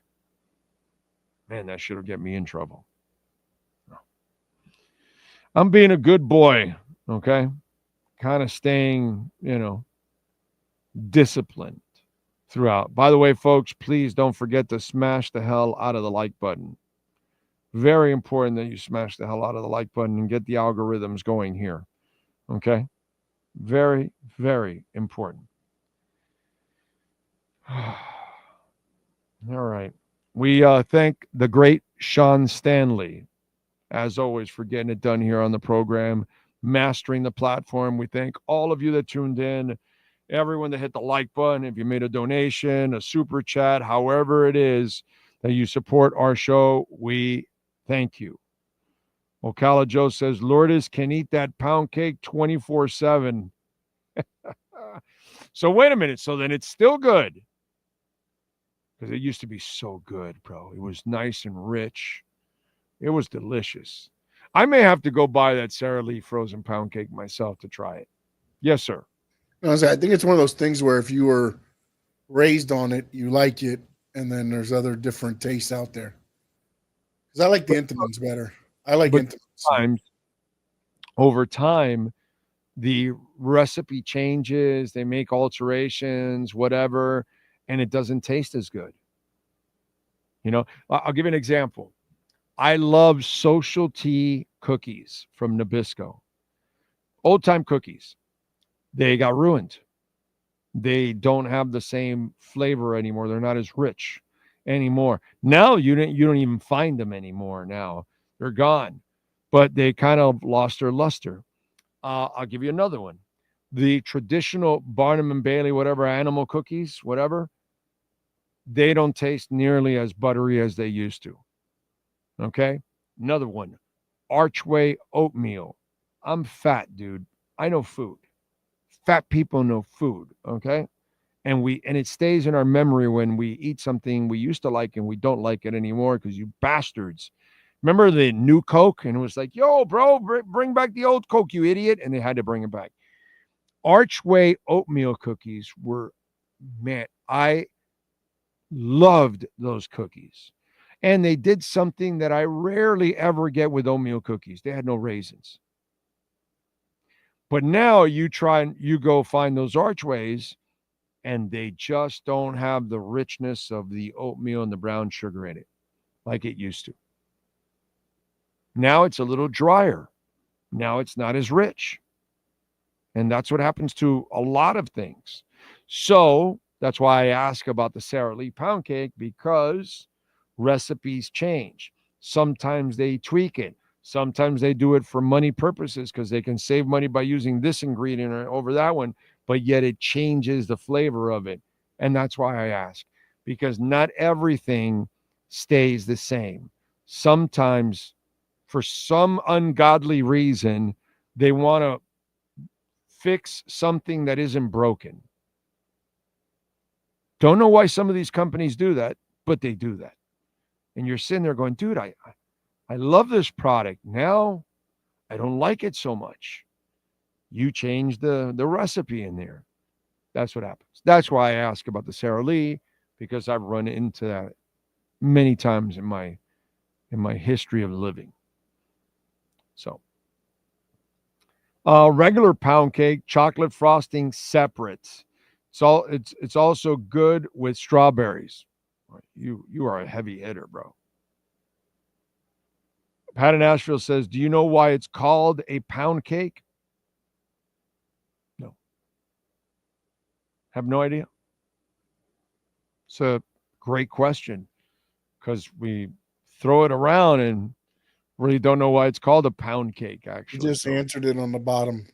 You use a pound of each ingredient: flour, egg, sugar, and butter. Did not know that. Okay. Pound cake. Right?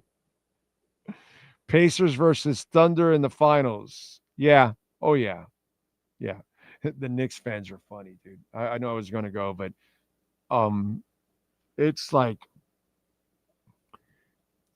I swear, whoever of you out there that are Knicks and Dolphins fans, I feel bad for you. because you've been stricken by the same team. They're always frauds. They are always talked up. And if they even have a monicum of success, they will be torn down at one point or another and disappoint you. And that's what they're doing now. And it's funny because they have not looked better than Indiana at no point. They've played well early on, even when they lost those games, but Indiana was better. And up until last night's game, I kept hearing still people on radio, national shows, or on television or whatever. Oh, I still think New York's going to win. I don't think this is, what's going on here. No, I think New York will still take a hold of this series. And I'm like, why aren't you giving them credit? Because they're Indiana and you're in New York? What does that mean? Why? Because you have more fans rooting for you? More fans probably hating you too, on top of all of that, because Indiana's neutral. Nobody really hates Indiana, and they're probably not rooting for them. Although maybe the people that do hate New York, like yours truly, I'm definitely rooting for Indiana. But Indiana is one of those teams that's not really going to bring any ill will towards people. New York, different ballgame. Their fans, oh my God, obnoxious and not very smart, by the way. That's the biggest misconception about New York. Oh, no, they're smart sports fans. No, they're not. They're just as smart or stupid as every other fan base that exists out there. And they show it all the time, their stupidity. They get Jeremy Lin, and they think it's the second coming. Anytime, any little bit of success, they blow it up to a level that it's ridiculous. So just funny to watch New Yorkers just flop on their face constantly, especially Knicks fans, because those are some of the most annoying fans that exist. NorCal says pound of flour, sugar, and something. We know where NorCal's coming from.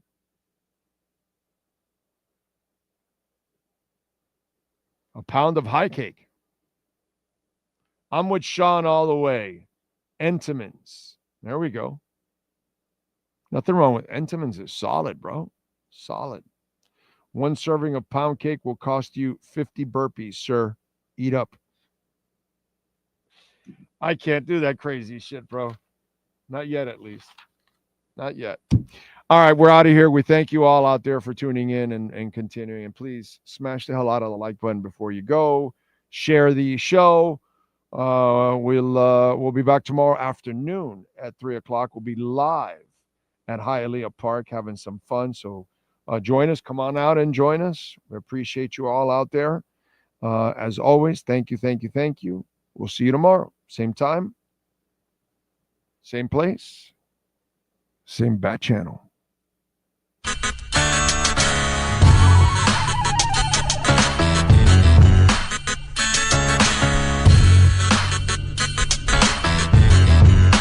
This is the Big O Show. This is the Big O Show.